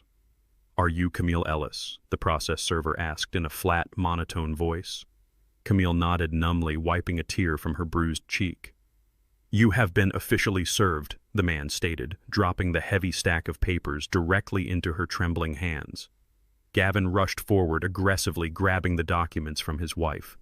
"What is this?" he demanded, trying to sound authoritative. The police officer rested his hand on his duty belt, staring Gavin down. "It is a civil lawsuit and an emergency asset seizure summons, sir. A coalition of commercial investors is suing for the immediate recovery of $3 million in fraudulent cryptocurrency investments." Gavin smirked, tossing the papers back onto the console table. "I am protected under an LLC. They cannot touch my personal assets. Tell them good luck in court." The process server shook his head, looking directly at Camille with a grim expression. "They are not suing his LLC, ma'am. They are suing you. According to the finalized loan agreements, your husband used your name, your forged signature, and your future inheritance as the primary personal guarantor for the entire $3 million debt. Have a good evening." The very next morning, Gavin walked into the pristine, glass-enclosed boardroom on the 50th floor of a downtown Austin high-rise. He was dressed in his sharpest custom suit, his hair slicked back perfectly to hide the cold sweat gathering at his temples. The bruising reality of the syndicate enforcers waiting for their money and the multi-million-dollar civil lawsuit currently sitting on his foyer table had terrified him. But it also pushed his desperation into overdrive. He had spent the entire night frantically calling second-tier private equity firms, desperately trying to salvage the fire sale of my construction company. He finally found a buyer willing to look past the sabotage job site from the day before, provided they got the assets at a steep discount. Gavin did not care about the final sale price. He only cared about the non-refundable $1 million earnest money deposit that was sitting on the glass table in the form of a cashier's check. That check was his only ticket out of the country and his only shield against the loan sharks. He adjusted his silk tie, slapped on his trademark arrogant smile, and walked toward the three men in tailored business suits sitting at the far end of the long mahogany table. "Gentlemen, I appreciate you accommodating this expedited timeline," Gavin said, his voice dripping with forced confidence as he took his seat at the head of the table. "As I explained over the phone, my father-in-law's unfortunate medical decline has placed an enormous administrative burden on the family trust. We are simply looking to liquidate the physical assets of the construction firm to pivot our portfolio toward more passive modern investments." The men sitting across from him nodded slowly, their expressions unreadable and strictly professional. The lead investor, a broad-shouldered man with a closely cropped beard and piercing eyes, slid a thick stack of legal contracts across the polished wood. The terms are exactly as we discussed, Mr. Ellis. The lead investor stated, his tone flat and businesslike. We are acquiring the heavy machinery, the commercial land deeds, and the existing municipal contracts at 60 cents on the dollar. In exchange, we are prepared to release the $1 million earnest deposit directly into your personal holding account today. Gavin's eyes instantly locked onto the cashier's check resting on top of the manila folder. His heart hammered against his ribs. This was his salvation. He could wire that money to the syndicate by noon, pack a bag, and be on a private flight to a non-extradition country before Camille or the local police even realized he was gone. I assure you, you are making a brilliant acquisition today, Gavin boasted, leaning forward and steepling his fingers. The workforce had a minor union dispute yesterday, but as the legal conservator and acting CEO, I have already terminated the problematic elements. You will be taking over a completely clean slate. Gavin reached into his breast pocket and pulled out a heavy gold fountain pen. He flipped to the final page of the asset transfer agreement, his hands shaking slightly from the sheer adrenaline of his impending escape. He smoothed the thick parchment paper, hovering the gold nib just millimeters above the dotted line. All I need to do is sign here, and the funds are officially released to my LLC. Correct, Gavin asked, unable to keep the desperate anticipation out of his voice. The lead investor offered a tight, polite smile. That is correct. Just your signature on the dotted line, and the transaction is legally binding. Gavin pressed the pen to the paper. Before the ink could even bleed into the parchment, the heavy glass doors of the boardroom violently swung open, shattering the quiet, professional atmosphere of the room. Gavin jerked his head up, an angry reprimand dying instantly in his throat. I walked through the doorway, my posture straight, my shoulders squared, radiating absolute authority. I was no longer wearing faded denim or dirty work boots. I was dressed in a bespoke three-piece charcoal suit that fit my broad frame perfectly, projecting the undeniable presence of a man who had commanded boardrooms and construction sites for 40 years. I did not look like a frail, drug-addicted patient. I looked like a king reclaiming his throne. Walking perfectly in step to my right was Vincent Torres, holding a sleek leather briefcase, his face set in a cold, predatory mask. And flanking us on either side were two broad, imposing men wearing tactical windbreakers with the bright yellow letters FBI printed boldly across their chests. The color instantly drained from Gavin's face, leaving him looking like a panicked ghost. His jaw dropped, his eyes darting frantically between me, Vincent, and the federal agents blocking the only exit. Tyrone Gavin stammered, his voice cracking, the gold pen slipping from his trembling fingers and clattering loudly onto the glass table. "What are you doing here? You cannot be here. This is a private corporate meeting." I walked slowly to the opposite end of the mahogany table, placing my hands flat on the polished glass looming over him with absolute dominance. "I am the founder, the owner, and the sole visionary of this company, Gavin," I said, my voice echoing off the glass walls with a booming, thunderous resonance. "There is not a single room in this city that I cannot walk into. And you are sitting in my chair." Gavin scrambled to his feet, his chair screeching backward. He grabbed the durable power of attorney from his folder, waving it in the air like a desperate shield. "You have no authority here," he yelled, his voice shrill and panicked. "I have the legal conservatorship. I am the acting CEO. Security. Someone call security. I am signing a legally binding contract." Vincent stepped forward, calmly setting his briefcase onto the table. He did not raise his voice. He did not need to. "You are not signing anything," Gavin, Vincent stated with lethal calmness, "because you do not possess the legal right to sell a single paperclip belonging to Tyrone Ellis. Furthermore, you are currently attempting to execute a multi-million-dollar wire transfer across state lines using fraudulent pretenses." The federal agents stepped further into the room, their hands resting naturally near their tactical belts, completely unfazed by Gavin's frantic shouting.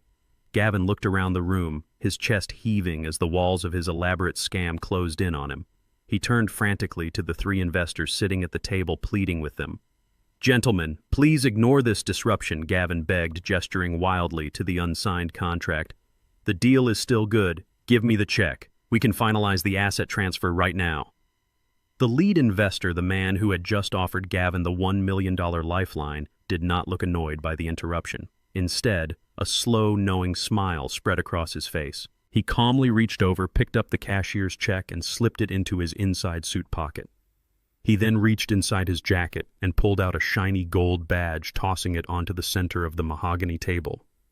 "We are not buying anything today, Mr. Ellis," the lead investor said, his voice dropping the polite business facade completely.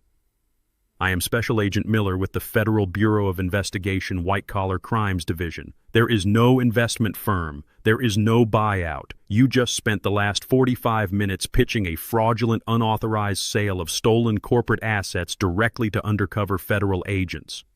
Gavin's face twisted from absolute pale terror into a mask of unhinged, desperate rage. He slammed his fists down onto the thick glass of the mahogany table, the sound echoing sharply across the boardroom. "You are out of your minds!" Gavin screamed, spit flying from his lips as he frantically snatched up his leather folder. He ripped out the durable power of attorney, shaking the heavily embossed paper in the faces of the undercover federal agents. "This document is notarized. It is signed by a licensed medical professional and a sitting Texas judge. It grants me total, undisputed conservatorship over Tyrone Ellis and every single asset attached to his name. I am the acting chief executive officer of this corporation. I have the legal right to liquidate, restructure, or sell this company to whoever I choose. You cannot arrest me for conducting legitimate business. This is entrapment. I will sue this entire agency, and I will have both of you disbarred." He pointed a trembling, aggressive finger at Vincent, and then at me, his chest heaving with arrogant indignation. "You think you can just walk in here and scare me? I own this company. My signature is the only one that matters. I am the legal guardian of this pathetic old man, and the law is entirely on my side." Vincent did not even blink at the outburst. He maintained the calm, lethal composure of an apex predator watching its prey thrash blindly in a trap.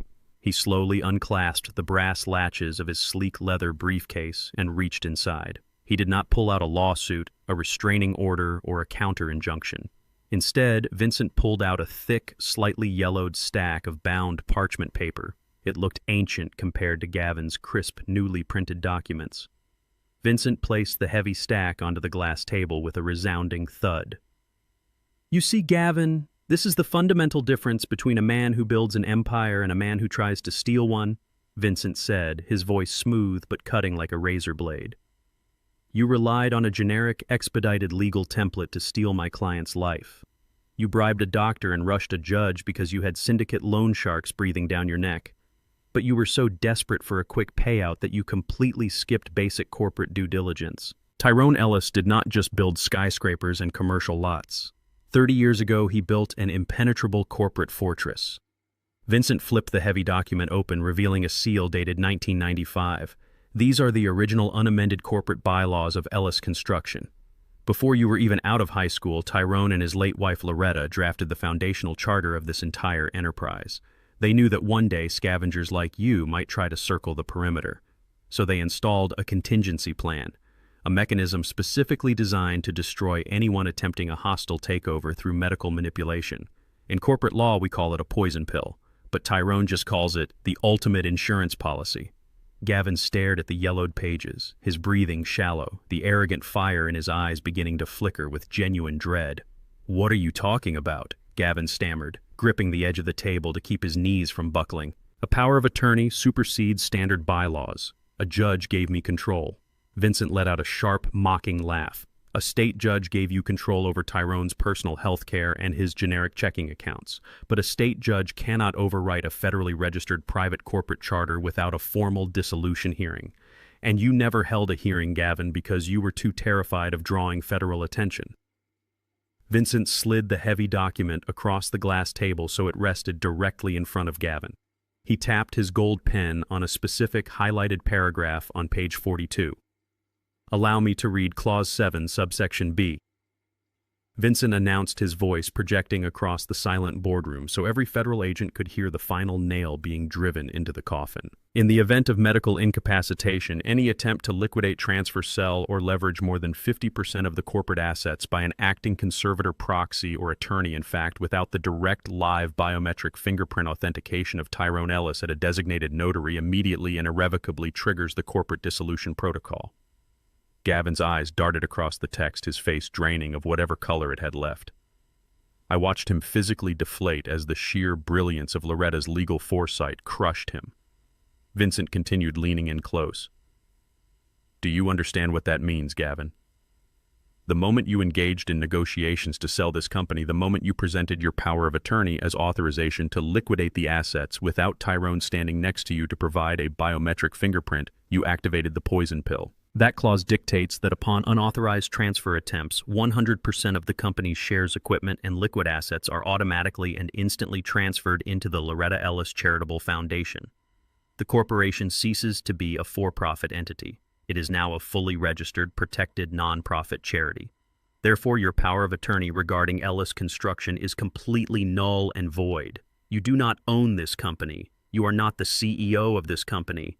You have absolutely no legal standing to sell a single bulldozer, let alone the entire enterprise. Gavin stumbled backward, hitting the edge of the mahogany table. He looked down at the asset transfer agreement he had just been begging to sign.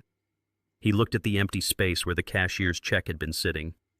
"You set me up," Gavin whispered, his voice trembling with sheer terror. He looked at me, pure panic radiating from his face. "You knew I would try to sell it." I stared back at him with absolute unyielding coldness. "I did not set you up, Gavin. I simply let your own greed dig your grave. You thought I was a senile old man. You thought you were the smartest person in the room, but you just tried to sell a multi-million-dollar charitable foundation for your own personal profit." Special Agent Miller stepped forward, retrieving a pair of heavy steel handcuffs from his tactical belt. "That brings us to the federal charges, Mr. Ellis." The agent stated, his tone devoid of any sympathy. "Yesterday afternoon, you transmitted the preliminary escrow release documents across state lines using secure digital networks. You explicitly solicited a $1 million earnest deposit for a commercial entity that you had no legal right to sell. That meets the exact federal criteria for wire fraud. Furthermore, attempting to misappropriate the assets of a registered charity elevates this to a major federal felony." Gavin raised his hands, shaking his head frantically as the two agents closed the distance. "Wait, please, it was a mistake," he begged, backing away until he hit the cold glass wall of the boardroom. "I can fix this. I did not know about the bylaws. Please, I just needed to clear a personal debt." The agents did not hesitate. They grabbed his arms, pinning him roughly against the glass. The sharp, unmistakable click of cold steel ratcheting tight around Gavin's wrists echoed through the silent room. "You are under arrest," Agent Miller declared. "You have the right to remain silent. I highly suggest you start using it right now." The cold click of the steel handcuffs echoed off the glass walls, sealing Gavin's fate. He thrashed against the firm grip of the federal agents, his perfectly manicured hair now a disheveled mess. Panic, raw and unfiltered, contorted his features as he realized there was no charming his way out of a federal wire fraud indictment. Just as Agent Miller began reciting the standard arrest protocols, a sudden commotion erupted outside the heavy glass doors. The doors burst open and Camille rushed into the boardroom. She was completely out of breath. Her designer maternity blouse wrinkled, her eyes frantically searching the room. She had tracked his phone location, desperately trying to find him before the syndicate thugs decided to make another visit to the estate. She froze in her tracks, her gaze locking onto her husband pinned against the glass by the FBI, and then slowly shifting to me, standing tall and victorious at the head of the mahogany table. A sharp gasp escaped her throat. Gavin did not look at her with the relief of a husband seeing his beloved wife. He looked at her like a drowning man spotting a piece of driftwood he could climb on top of to save himself. He thrust his cuffed hands toward the doorway, his trembling finger pointing squarely at the mother of his unborn child. "It was her!" Gavin screamed, his voice breaking into a hysterical, pathetic shriek. The absolute cowardice of the man was finally on full display for the entire room to witness. "Do not just arrest me. She is the mastermind. She is the one who orchestrated this entire operation." Camille stood paralyzed in the doorway, the color draining from her face as her husband's venomous words hit her like physical blows. Gavin thrashed against the agents, desperate to redirect the intense federal heat burning him down. I did not want to lock the old man up. She hated him. She always resented his blue-collar attitude. She told me he was becoming a burden and that we needed to take control of the estate before he gave it all away to charity. She forged the initial medical complaints to get the ball rolling. She set the stage. The agents held him firmly, but Gavin kept yelling his desperation, making him reckless and vicious. He practically spit the words out, eager to destroy the woman he had sworn to protect. "You want proof of a federal crime? Ask her what she did yesterday afternoon. Tell them, Camille. Tell the FBI what you did while I was at the construction site dealing with the saboteurs. She went to the downtown bank branch, gentlemen. She marched right into the vault, signed her name on the access log, and completely emptied her own father's private safe deposit box. She stole his vintage Rolex collection, hundreds of thousands in bearer bonds, and the deed to the lake house. That is grand larceny. She stole from a federally protected estate without my knowledge. Camille shook her head frantically, tears instantly spilling over her eyelashes. Gavin, stop, she pleaded, her voice a frail whisper. Please do not do this to me. But Gavin had absolutely no loyalty left. He was a cornered rat willing to chew off his own leg and sacrifice his pregnant wife if it meant shaving a single year off his federal prison sentence. She manipulated me, Gavin roared, looking directly at Agent Miller. I was just trying to protect my wife's inheritance. She is the one who wanted the cash. She is an active accomplice in all of this. If I am going down for wire fraud, you have to arrest her for grand theft. She is just as guilty as I am. The crushing reality of Gavin's betrayal hit Camille with the force of a collapsing building. The man she had chosen over her own flesh and blood, the man she had helped orchestrate my destruction for, was now actively begging federal agents to lock her in a prison cell. Her legs gave out completely. Camille collapsed onto the polished hardwood floor of the boardroom, the sharp thud of her knees echoing in the silent, tense space. She let out a gut-wrenching sob, a sound of pure, unadulterated heartbreak and absolute terror. She wrapped her arms tightly around her pregnant stomach, rocking back and forth as the walls of her perfect, wealthy illusion shattered into a million jagged pieces. She looked up, her tear-streaked face searching the room until her eyes locked onto mine. "Dad," she gasped, crawling a few inches forward on the floor, her hands reaching out toward me in a desperate, pathetic plea. "Dad, please. You have to stop them. You have to tell them I did not mean to do it." The sheer audacity of her request hung heavily in the air. She was begging the very man she had drugged, institutionalized, and robbed just 24 hours prior. I stood perfectly still, my hands resting calmly in the pockets of my tailored suit. I did not move toward her. I did not offer a hand to help her up from the cold floor. I just stared at her, absorbing the absolute pathetic nature of the situation. "Please, Daddy," she sobbed loudly, her voice cracking with hysteria as she reverted to the childhood name she had not used in years. I was scared. Gavin told me we were in massive debt.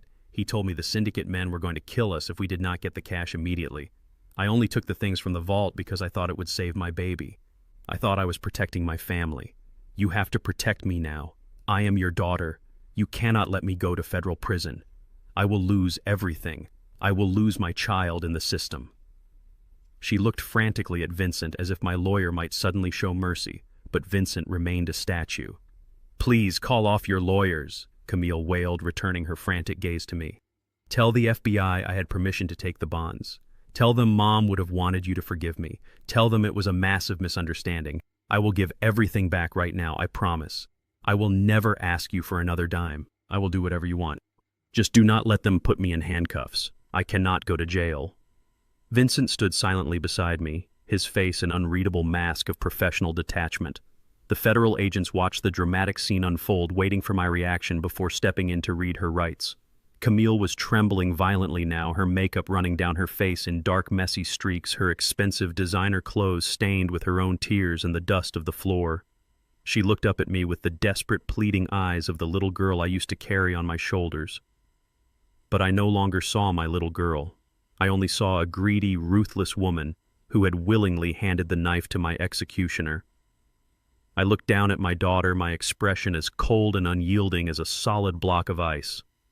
The father who would have moved heaven and earth to wipe away her tears had died the moment she threw $500 at my feet in that supermarket parking lot. I did not feel a single ounce of pity. I did not feel an ounce of regret.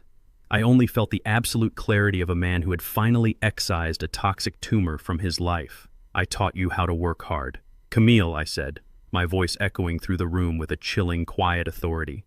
"I taught you to be independent, to stand on your own 2 feet, and to build your own legacy from the ground up.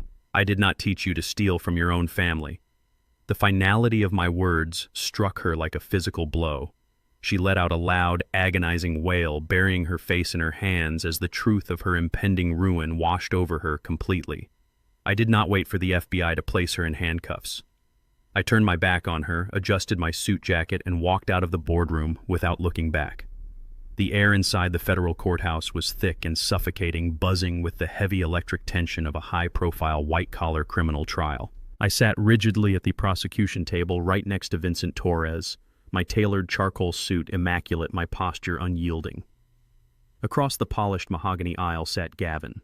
He had traded his orange holding cell jumpsuit for a sharply tailored navy blue suit, a desperate attempt to project the image of a respectable, misunderstood financial broker.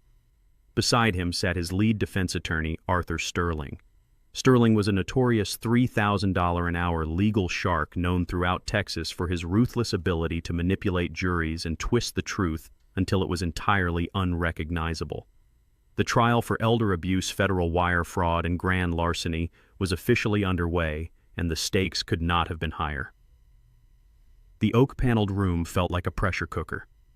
Every spectator, reporter, and federal clerk in the gallery held their breath as the defense prepared to make their opening strike. Sterling stood up, buttoning his expensive jacket with theatrical precision, ready to deploy the most vicious, disgusting legal defense imaginable. Sterling slowly approached the jury box, his face masked in deep, manufactured sympathy. He did not deny that Gavin had transferred funds or taken control of my estate. Instead, he unleashed a brutal campaign of character assassination. Sterling pointed a dramatic accusatory finger directly at me, painting me not as a victim, but as a ruthless, tyrannical monster. He told the jury that I was a violent, domineering patriarch who had terrorized my daughter Camille for her entire life. He spun a completely fabricated tale of extreme emotional and physical abuse, claiming that my massive construction empire was built on a foundation of domestic terror and fear. Sterling gestured toward the front row of the gallery where Camille sat. She was heavily pregnant now, dressed in a modest, pale maternity dress, looking incredibly frail. She sobbed quietly into a crumpled tissue, her shoulders shaking with perfectly timed grief. Sterling weaponized her tears with sickening efficiency. He told the jury that Gavin was not a thief, but a desperate, terrified husband trying to rescue his traumatized pregnant wife from a drug-addicted, abusive father. He claimed Gavin only sought the power of attorney and the medical hold to protect Camille and their unborn child from my supposed violent outbursts. Sterling argued passionately that the liquidation of my company assets was merely an emergency measure, a frantic attempt to gather enough capital to relocate the young family far away from my tyrannical grip. It was a masterful, repulsive display of manipulation. The jury watched Camille cry, their expressions visibly softening with misplaced compassion. Gavin sat at the defense table, wiping a fake tear from his own eye, playing the role of the tragic, heroic protector to absolute perfection. I felt the anger rising in my chest, a hot, searing flame of injustice threatening to break my composure. But Vincent did not even flinch. When it was his turn to cross-examine the defense's narrative, Vincent stood up slowly. He walked to the center of the courtroom, completely ignoring Sterling's theatrical display. He did not yell. He did not plead with the jury. He simply walked over to the audio-visual technician and handed over a secure digital drive. Members of the jury, Vincent began, his voice echoing with lethal, icy clarity. Mr. Sterling has just presented a beautiful, tragic story about a heroic husband saving his wife from a monster. But in federal court, we do not rely on fairy tales. We rely on hard, irrefutable evidence. Let us listen to the hero speak for himself. Vincent nodded at the technician. A sharp crackle of static filled the courtroom, followed immediately by the unmistakable, arrogant voice of Gavin ringing out from the high-definition speakers. It was the exact recording I had captured using the hidden transmitter under the table in that cheap motel room.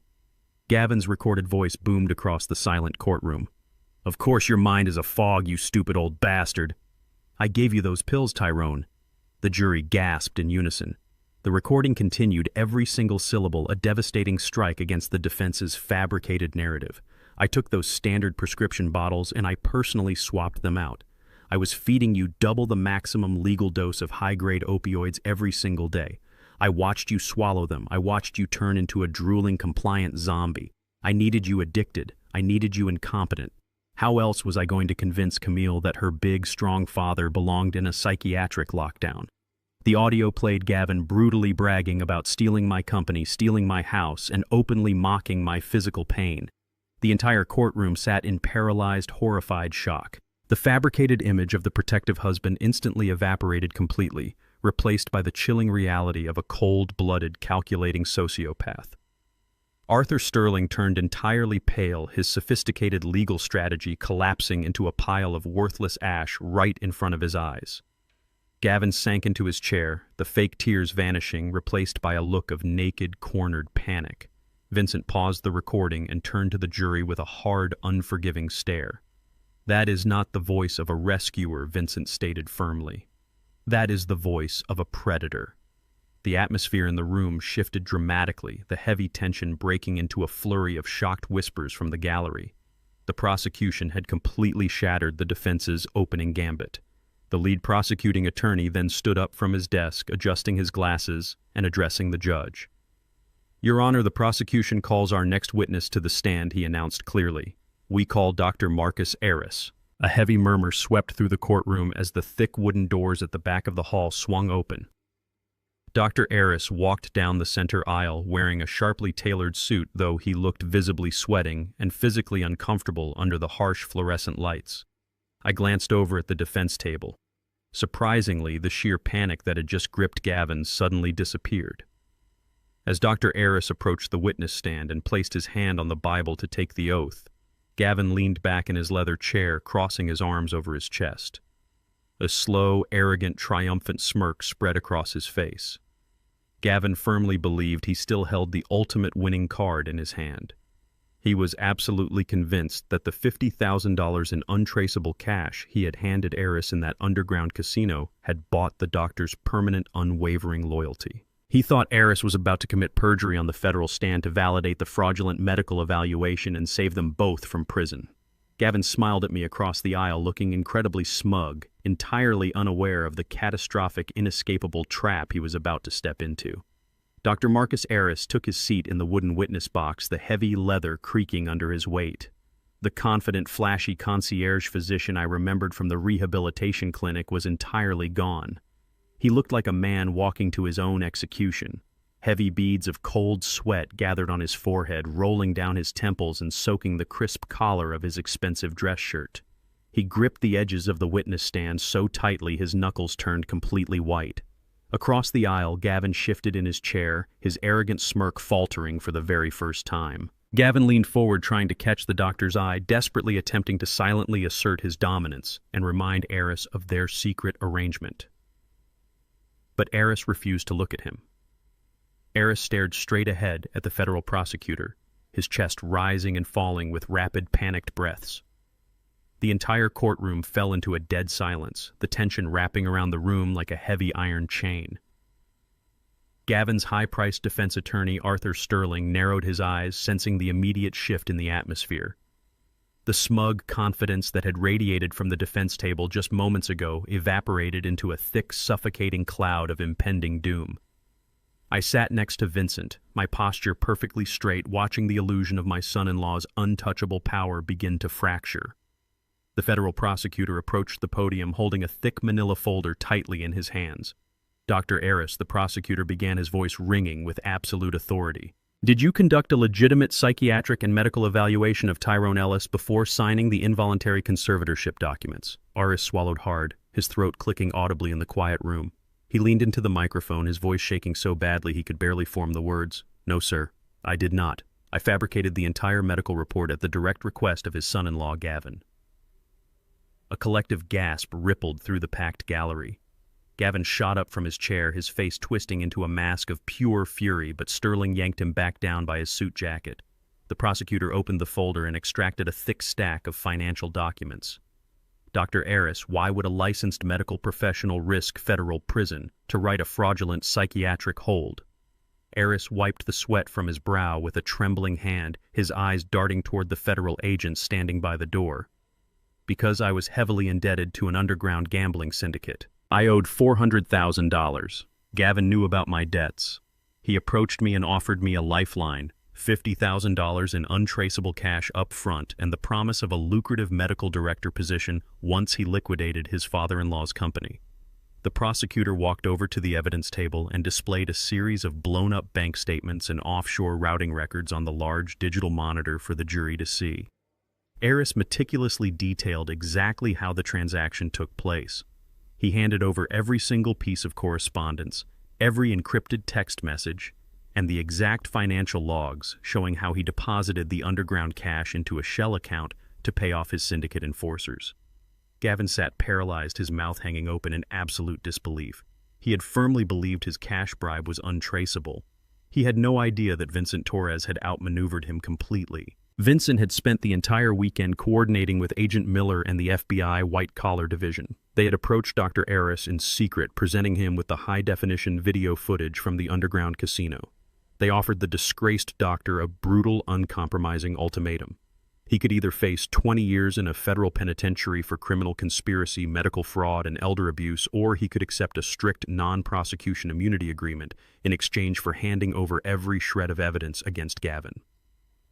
Aris chose to save his own skin, serving Gavin up on a silver platter to the federal government. The pristine, untouchable defense strategy had just been completely obliterated by a paper trail of pure greed. The sheer magnitude of the betrayal hit Gavin like a runaway freight train. His ironclad, $3,000 an hour legal defense was entirely built on the assumption that the medical evaluation was legitimate and that Aris would commit perjury to protect his own medical license. Now the man who signed the papers had just confessed to taking a federal bribe on the public record. Sterling desperately jumped to his feet, objecting wildly, frantically trying to strike the testimony from the record, but it was completely useless. The truth was out raw and undeniable. Then something inside Gavin completely snapped. The polished, sophisticated facade of the elite financial broker shattered into a million jagged pieces. Gavin violently shoved his heavy oak chair backward, sending it crashing into the wooden railing separating the defense table from the gallery. "You cowardly, pathetic liar," Gavin roared at the top of his lungs, pointing a trembling, furious finger directly at Dr. Aris. "I bought you. I paid for you. You were going to lose your kneecaps to loan sharks if I did not throw you that cash, you spineless piece of trash." Sterling grabbed Gavin by the arm, his face pale with professional terror. "Shut your mouth and sit down right now," Sterling hissed through gritted teeth. "You are destroying your own case." But Gavin was entirely beyond reason. The pressure of the syndicate death threats, the frozen bank accounts, and the impending federal prison sentence boiled over into absolute madness. He violently yanked his arm out of his lawyer's grasp, turning his unhinged burning rage onto the very man he had hired to save him. "Do not tell me to shut down, you incompetent hack," Gavin screamed, spit flying from his lips. "I paid you a massive retainer to fix this. You are completely useless. You let this old, washed-up contractor and his cheap ambulance chaser of a lawyer run circles around you. I am smarter than all of you. I orchestrated the perfect takeover. I had the estate. I had the millions." The entire courtroom watched in absolute stunned horror as Gavin fully exposed the dark, rotting core of his narcissistic personality. He turned his manic, bloodshot eyes toward the jury box. The 12 men and women shrank back in their seats, terrified by the pure venom radiating from the man. "You people do not understand anything." Gavin spat his chest, heaving with exertion, stripping away any lingering shadow of the protective husband routine. "You sit there judging me with your pathetic middle-class paychecks. Tyrone did not deserve that empire. He was a dinosaur. He poured concrete like a peasant. I am a visionary. I was taking dead assets and turning them into real modern capital. I deserved that money. I earned it by putting up with that miserable, ungrateful family." He pointed an aggressive finger at me, sitting calmly beside Vincent, and then pointed at Camille, who was weeping uncontrollably in the front row, clutching her pregnant stomach. "They are nothing without me. I was the only brilliant mind in that entire house. She is a spoiled, pathetic liability, and he is a broken-down junkie who should have died on an operating table. I was doing everyone a favor by taking control." The federal judge, his face a portrait of absolute stern fury, grabbed his heavy wooden gavel and slammed it down onto the sound block with the force of a thunderclap. "Order," the judge bellowed, his voice cutting through Gavin's psychotic rant like a whip. "Order in my courtroom right now." Bailiffs restrained the defendant. 2 heavily armed federal marshals immediately lunged forward, grabbing Gavin by the shoulders and forcing him roughly down into his chair.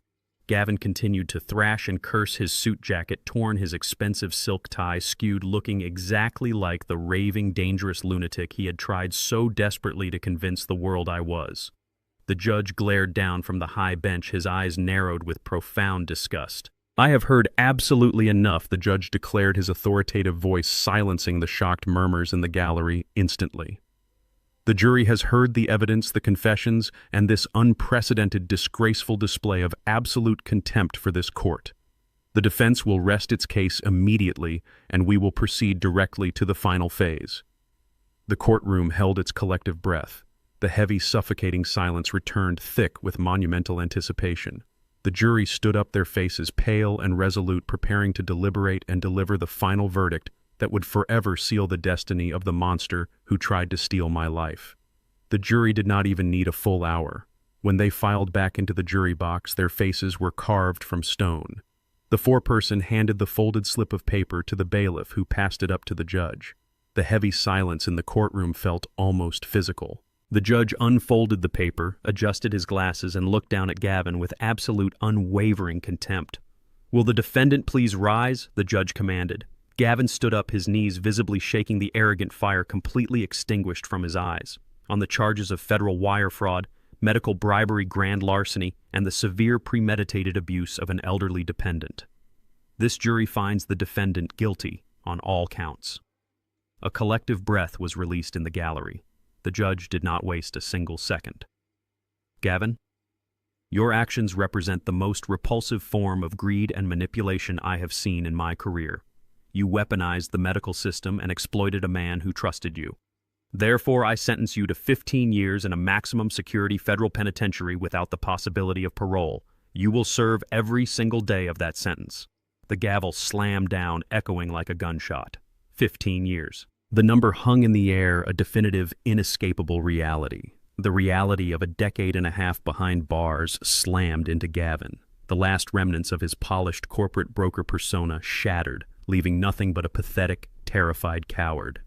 As the federal marshals stepped forward with the heavy steel handcuffs, Gavin twisted his body around his wild eyes, scanning the front row of the gallery until they locked onto Camille. She was sitting perfectly still, her hands resting protectively over her pregnant stomach. Camille Gavin shrieked, his voice cracking with raw desperation. "Camille, you have to say something. Please, tell the judge about the baby. Tell him I need to be a father." He strained against the marshals, reaching his cuffed hands toward the wooden railing that separated them. "You cannot let my child grow up visiting me through a glass window. Beg the judge for leniency. Tell them I was under extreme financial stress. Tell them I will change. Tell them anything." He was using their unborn child as a human shield, weaponizing his own wife's pregnancy in a desperate, disgusting bid for mercy. The entire courtroom watched in absolute silence, waiting for my daughter's reaction. A few weeks ago, she would have crumbled. She would have cried, pleaded with the court, and sacrificed her own dignity to save the man she loved. But the woman sitting in that gallery was no longer the blind, obedient victim Gavin had manipulated. Camille looked at the man she had married. She looked at the frantic, pathetic criminal who had slapped her to the marble floor and threatened to drag her to federal prison with him just to save his own skin. Her expression was completely empty, devoid of any sympathy, love, or even anger. It was the face of a woman looking at a total stranger. She did not say a single word. She did not shed a single tear. Camille simply stood up, turned her back to him, and slowly walked toward the heavy oak doors at the back of the courtroom. "No, Camille, do not walk away from me," Gavin screamed, his voice breaking into a pathetic sob. "I am your husband. You need me." But the heavy wooden doors swung shut behind her, cutting off his desperate cries. She had completely erased him from her life. The federal marshals grabbed Gavin by the shoulders, roughly turning him back around to face the front of the courtroom.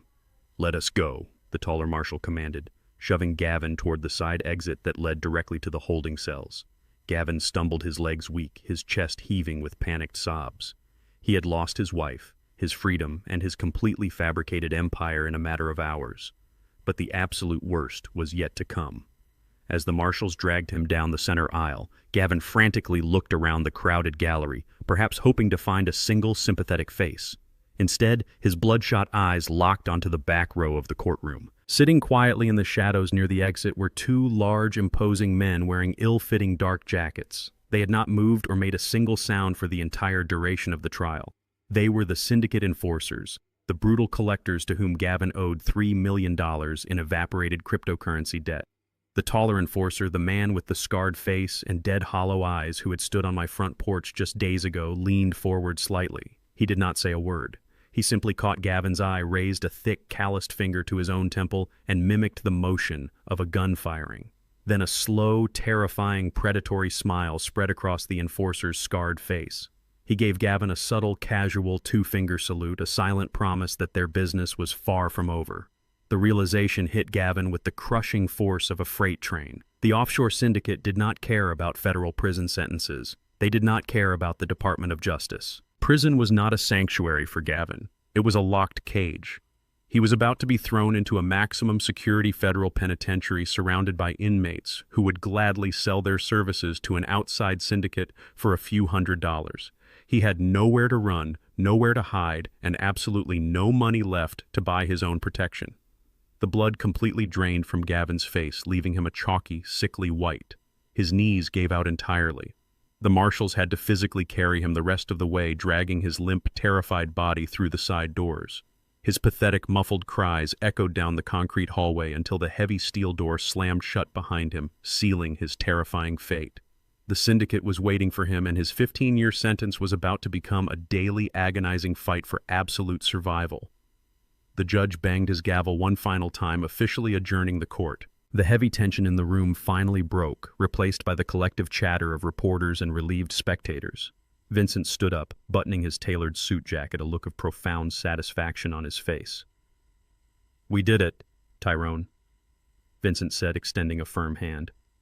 "The conservatorship is completely nullified. Your assets are unfrozen. The company is legally yours again." I shook his hand, feeling a deep, solid sense of justice. We had crushed the monster who tried to steal my life.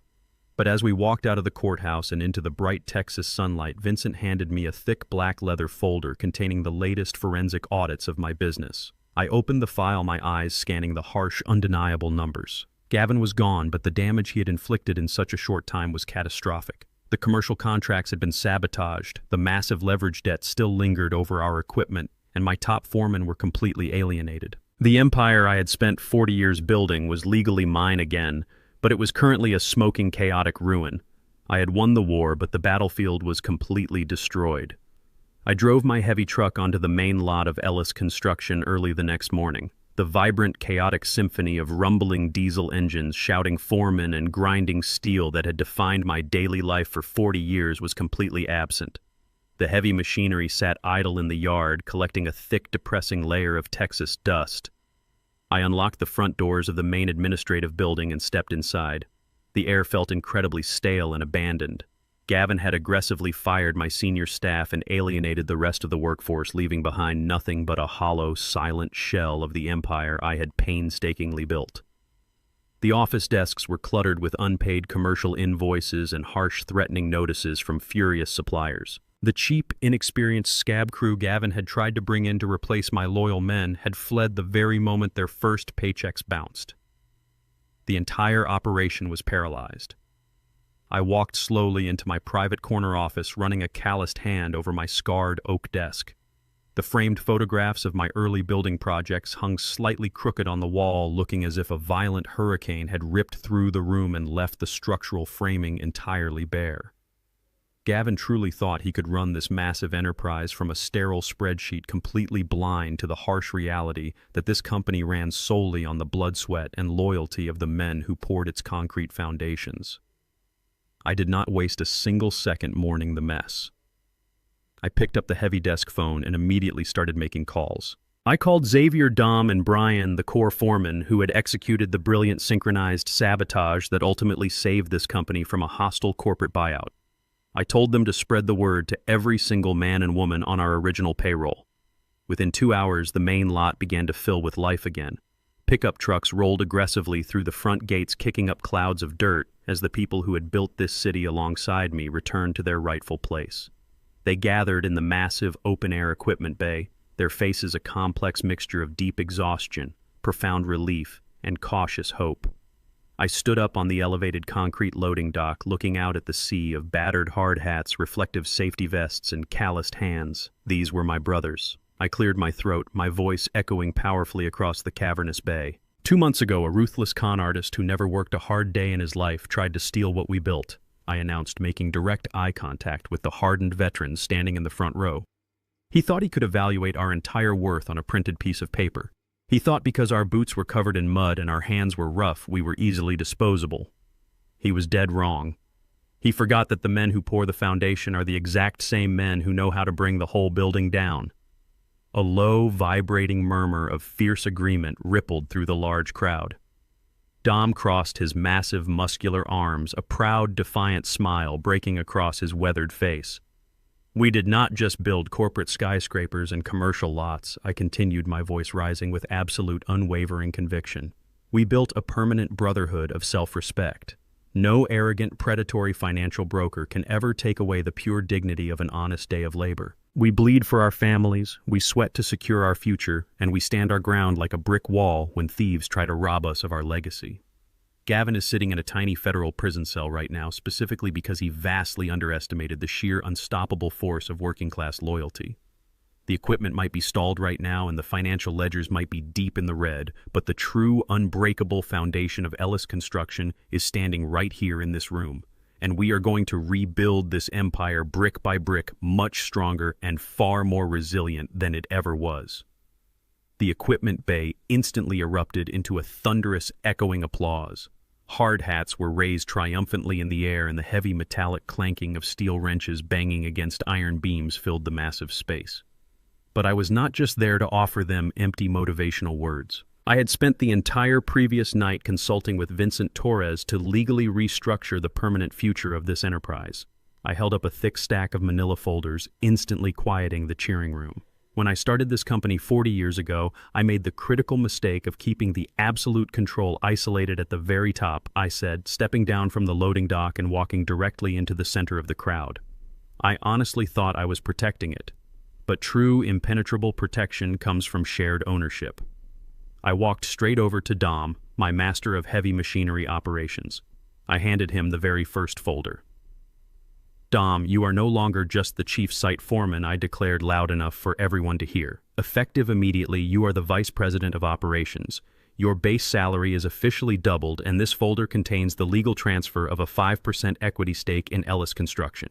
Dom stared at the legal documents, his rough, scarred hands trembling slightly as he opened the file, completely speechless. I turned my attention to Xavier, my master electrician, handing him the next heavy folder. "Xavier, you are now the director of infrastructure. You also receive a doubled salary and a permanent 5% ownership stake in this corporation." I handed the third folder to Brian, promoting him to chief project manager with the exact same equity share and salary increase. I turned back to face the rest of the crew, making sure my voice carried all the way to the very back of the industrial bay. Every single worker standing here today who bravely refused to bow to a corporate thief is getting an immediate permanent 20% pay increase. We are aggressively expanding the healthcare benefits, fully matching your pension contributions, and implementing a comprehensive profit-sharing program for every union member on the roster. You fiercely protected my legacy when I was locked away and unable to fight. Now this company belongs to you just as much as it belongs to me. No outsider will ever be able to orchestrate a hostile takeover again, because they will have to fight every single one of us to do it. The roar of the crew was absolutely deafening. Grown men were hugging each other tightly, wiping tears of sheer gratitude from their soot-stained faces.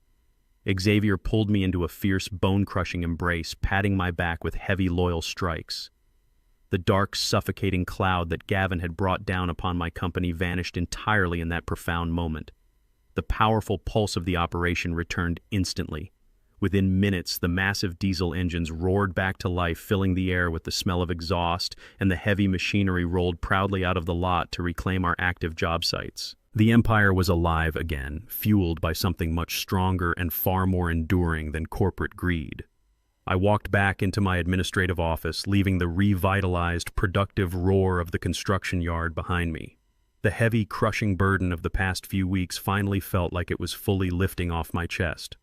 I poured myself a hot cup of black coffee and walked over to the large glass window overlooking the main entrance gates. The bright, hopeful morning sun had suddenly given way to a dark, rolling Texas thunderstorm. Heavy, violent sheets of rain began to pound aggressively against the asphalt. As I looked out through the rain-streaked glass, my eyes locked onto a solitary figure standing entirely alone on the sidewalk, completely exposed to the torrential downpour. It was Camille.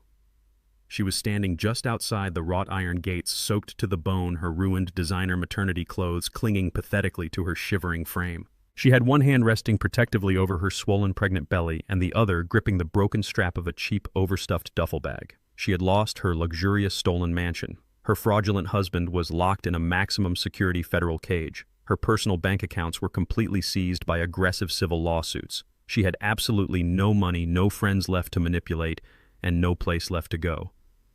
She stared up at my office window through the pouring rain, looking exactly like a broken, desperate ghost, waiting for a savior she no longer deserved.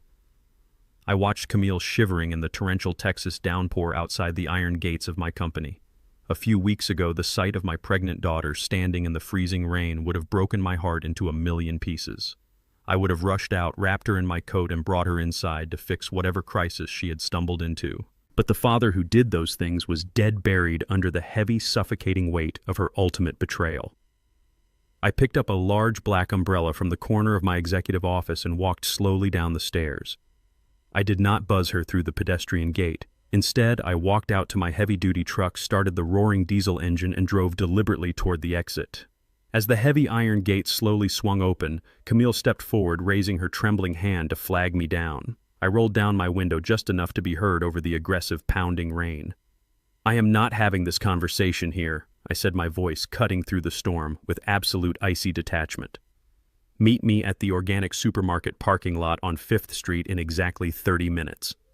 I rolled the window back up and drove past her, leaving her standing alone in my rearview mirror. I knew she would find a way to get there. It was the exact same parking lot where she had violently thrown $500 at my feet and told me to disappear into a psychiatric facility. It was the only fitting place to finish this chapter of our lives.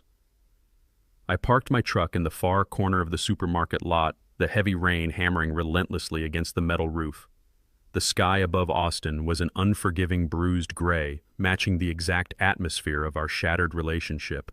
Exactly 25 minutes later, a cheap beat-up rideshare sedan pulled into the lot and dropped Camille off a few yards away. She had no umbrella. She dragged her broken canvas duffel bag across the wet asphalt, her soaked designer maternity dress clinging pathetically to her shivering body. She walked up to the front bumper of my truck, completely broken and utterly defeated. I stepped out of the driver's seat, popping open my large black umbrella, holding it firmly over my own head. I did not step forward to offer her shelter from the violent storm. We stood facing each other on the exact same patch of dirty asphalt where she had previously declared my life completely over. Dead Camille sobbed, her voice cracking aggressively as the heavy rain washed the smeared dark makeup down her pale face. "Please. I have absolutely nowhere else to go. The civil lawyers seized the mansion this morning. They froze all my personal accounts. Gavin left me with millions of dollars in toxic debt, and the syndicate men came looking for him at the house. I am terrified." I stood perfectly still, letting the cold rain splash against my heavy work boots. "You made your choices, Camille," I stated, my voice completely devoid of the paternal warmth she was so desperately searching for. "I was wrong," she wailed, her knees buckling slightly as she leaned against the wet grill of my truck for physical support. "I was so incredibly wrong, Dad. I let the elite lifestyle and the fake money completely blind me. Gavin manipulated me into thinking you were losing your mind, but deep down I knew the absolute truth.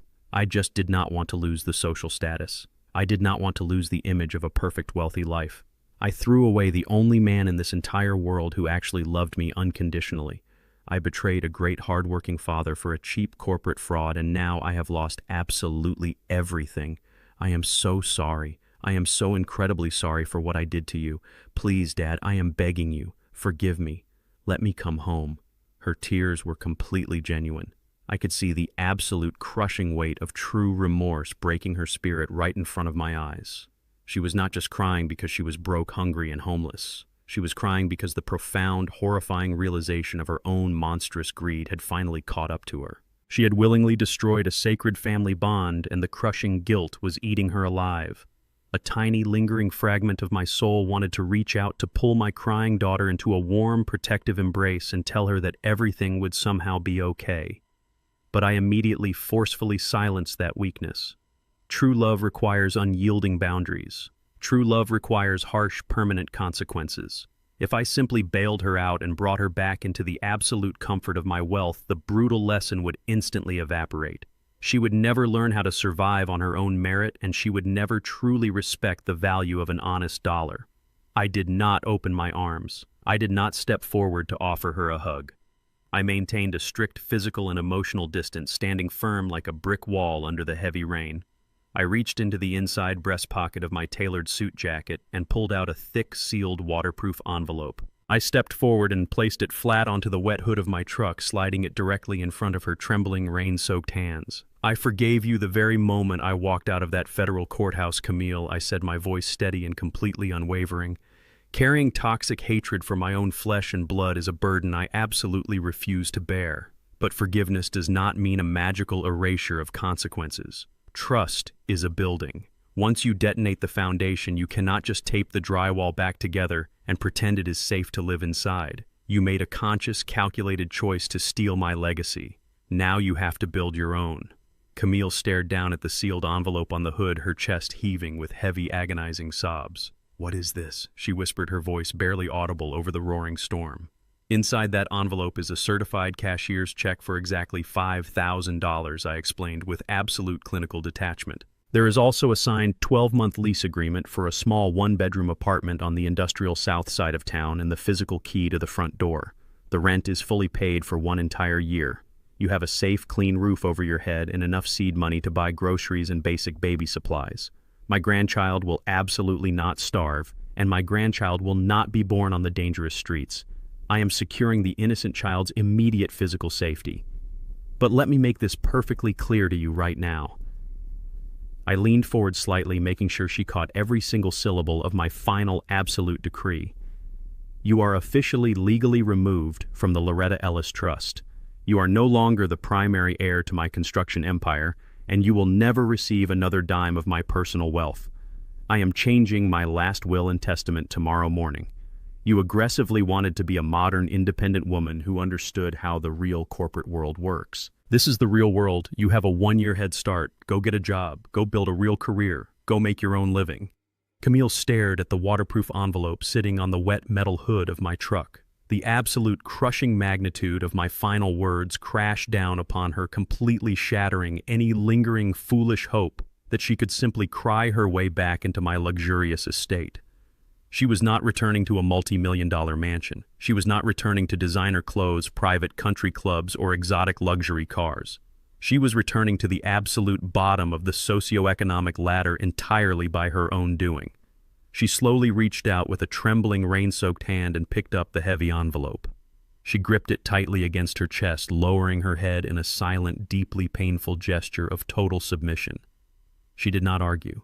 She did not beg for more money. She finally truly understood that this was the absolute best deal she was ever going to get from a man she had tried to destroy. Camille wiped the heavy mixture of cold rain and bitter tears from her swollen eyes. She gave me one final heartbreaking look of pure, unadulterated regret and slowly turned her back. I stood perfectly still under my black umbrella and watched my daughter walk away into the pouring rain. She dragged her broken canvas bag behind her, officially stepping into a difficult, grueling life to finally pay the ultimate devastating price for her own unforgivable greed. 6 months had passed since that violent storm washed the final remnants of my old life away. The suffocating chaos that Gavin and Camille brought into my world was entirely gone, replaced by a profound, unshakable silence. I sat in a heavy leather chair on the sprawling upper balcony of my reclaimed $2 million estate. The morning air was crisp and clear, carrying the faint, sweet scent of Texas bluebonnets from the gardens below. I held a thick ceramic mug in my calloused hands, taking a slow, deliberate sip of my black coffee. The bitter, robust taste felt incredibly grounding. I looked out over the vast, manicured lawns and the towering oak trees that bordered my property line. I owned this land. I had bled for every single blade of grass, and I had successfully defended it against the ultimate betrayal. The mansion was no longer a battleground of deception and greed. It was a fortress of peace. My physical pain, once a crippling burden that drove me into a rehabilitation facility, was completely manageable now. Without the toxic, heavy doses of opioids clouding my judgment, my mind was sharper than it had been in a decade. I was alive, and I was finally free. I rested the coffee mug on the small glass table beside me and leaned back, letting the warm morning sun wash over my face. I spent a lot of time reflecting on the brutal, inescapable laws of cause and effect. People often say that money changes you. I fundamentally disagree. Money does not change anybody. It simply acts as a powerful, uncompromising magnifying glass. It strips away the polite social masks and exposes the raw, unfiltered truth of human nature faster than anything else in this world. When Gavin saw my wealth, he did not see a lifetime of hard labor or the heavy sacrifices I made to secure my family's future. He saw a shortcut. He saw an unguarded vault, and his inherent parasitic greed immediately took the wheel. He threw his own freedom, his marriage, and his morality into a roaring fire just to get his hands on assets he was too lazy to build himself. And Camille, the daughter I would have taken a bullet for. The money exposed a fatal flaw in her character that I had unknowingly nurtured. By handing her an elite, effortless life on a silver platter, I inadvertently robbed her of her resilience. The fear of losing her social status and her luxury cars made her completely blind to the monstrous actions of her husband. She sacrificed her own father at the altar of convenience. But karma is a flawless accountant. Gavin's relentless pursuit of unearned millions earned him 15 years in a federal cage, completely at the mercy of the very syndicate loan sharks he tried to outrun. Camille's desperate clinging to an illusion of high society left her scrubbing her own floors in a tiny industrial sector apartment, learning the brutal value of $1 the hard way. They both swung the hammer at my foundation, expecting me to crumble into dust. Instead, the rebounding force completely shattered their own lives. You reap exactly what you sow in the soil of your own choices. I survived because I built my life on solid, honest bedrock. My wealth was a byproduct of my integrity, not the source of it, and that distinction was the ultimate armor they could never penetrate. The heavy glass sliding door behind me rolled open with a soft metallic glide. I did not need to turn around to know who it was. Vincent Torres stepped out onto the sunlit balcony, looking as sharp as ever in a tailored navy suit, holding a thick leather portfolio under his arm. He walked over and took the seat opposite mine, placing the portfolio firmly onto the glass table. "We did it," Tyrone Vincent said, his voice carrying a deep, resonant tone of absolute victory. "The final federal paperwork cleared at 8 o'clock this morning. The ink is dry and the registration is fully authorized by the state and the federal oversight committees." I smiled, a genuine, profound expression of relief and immense pride. I picked up my coffee and raised the mug slightly in his direction. "Tell me the exact numbers, Vincent." He opened the leather folder, revealing a stack of freshly stamped legal documents. "We have successfully reallocated exactly 40% of your liquid corporate assets and your personal stock dividends into a newly formed, highly protected nonprofit entity." Vincent read, his eyes scanning the crisp pages. "It is officially chartered and legally operating under the name the Loretta Ellis Foundation. The primary endowment is fully funded." Hearing my late wife's name attached to something so powerful sent a warm, comforting wave through my chest. Loretta would have absolutely loved this. She always despised bullies who preyed on the weak. The Loretta Ellis Foundation was not just a tax write-off. It was a fully weaponized legal shield. We structured the endowment to provide top-tier, aggressive, and completely free legal representation to elderly individuals who were being financially exploited, physically abused, or medically manipulated by their own greedy family members. No senior citizen in the state of Texas would ever have to face a fraudulent power of attorney, a forced psychiatric hold, or a hostile asset takeover alone again. We were funding a private army of relentless attorneys, private investigators, and forensic accountants to hunt down predators exactly like Gavin. Vincent closed the folder and leaned back, looking out over the expansive property. "It is a brilliant legacy, Mr. Ellis," he said quietly.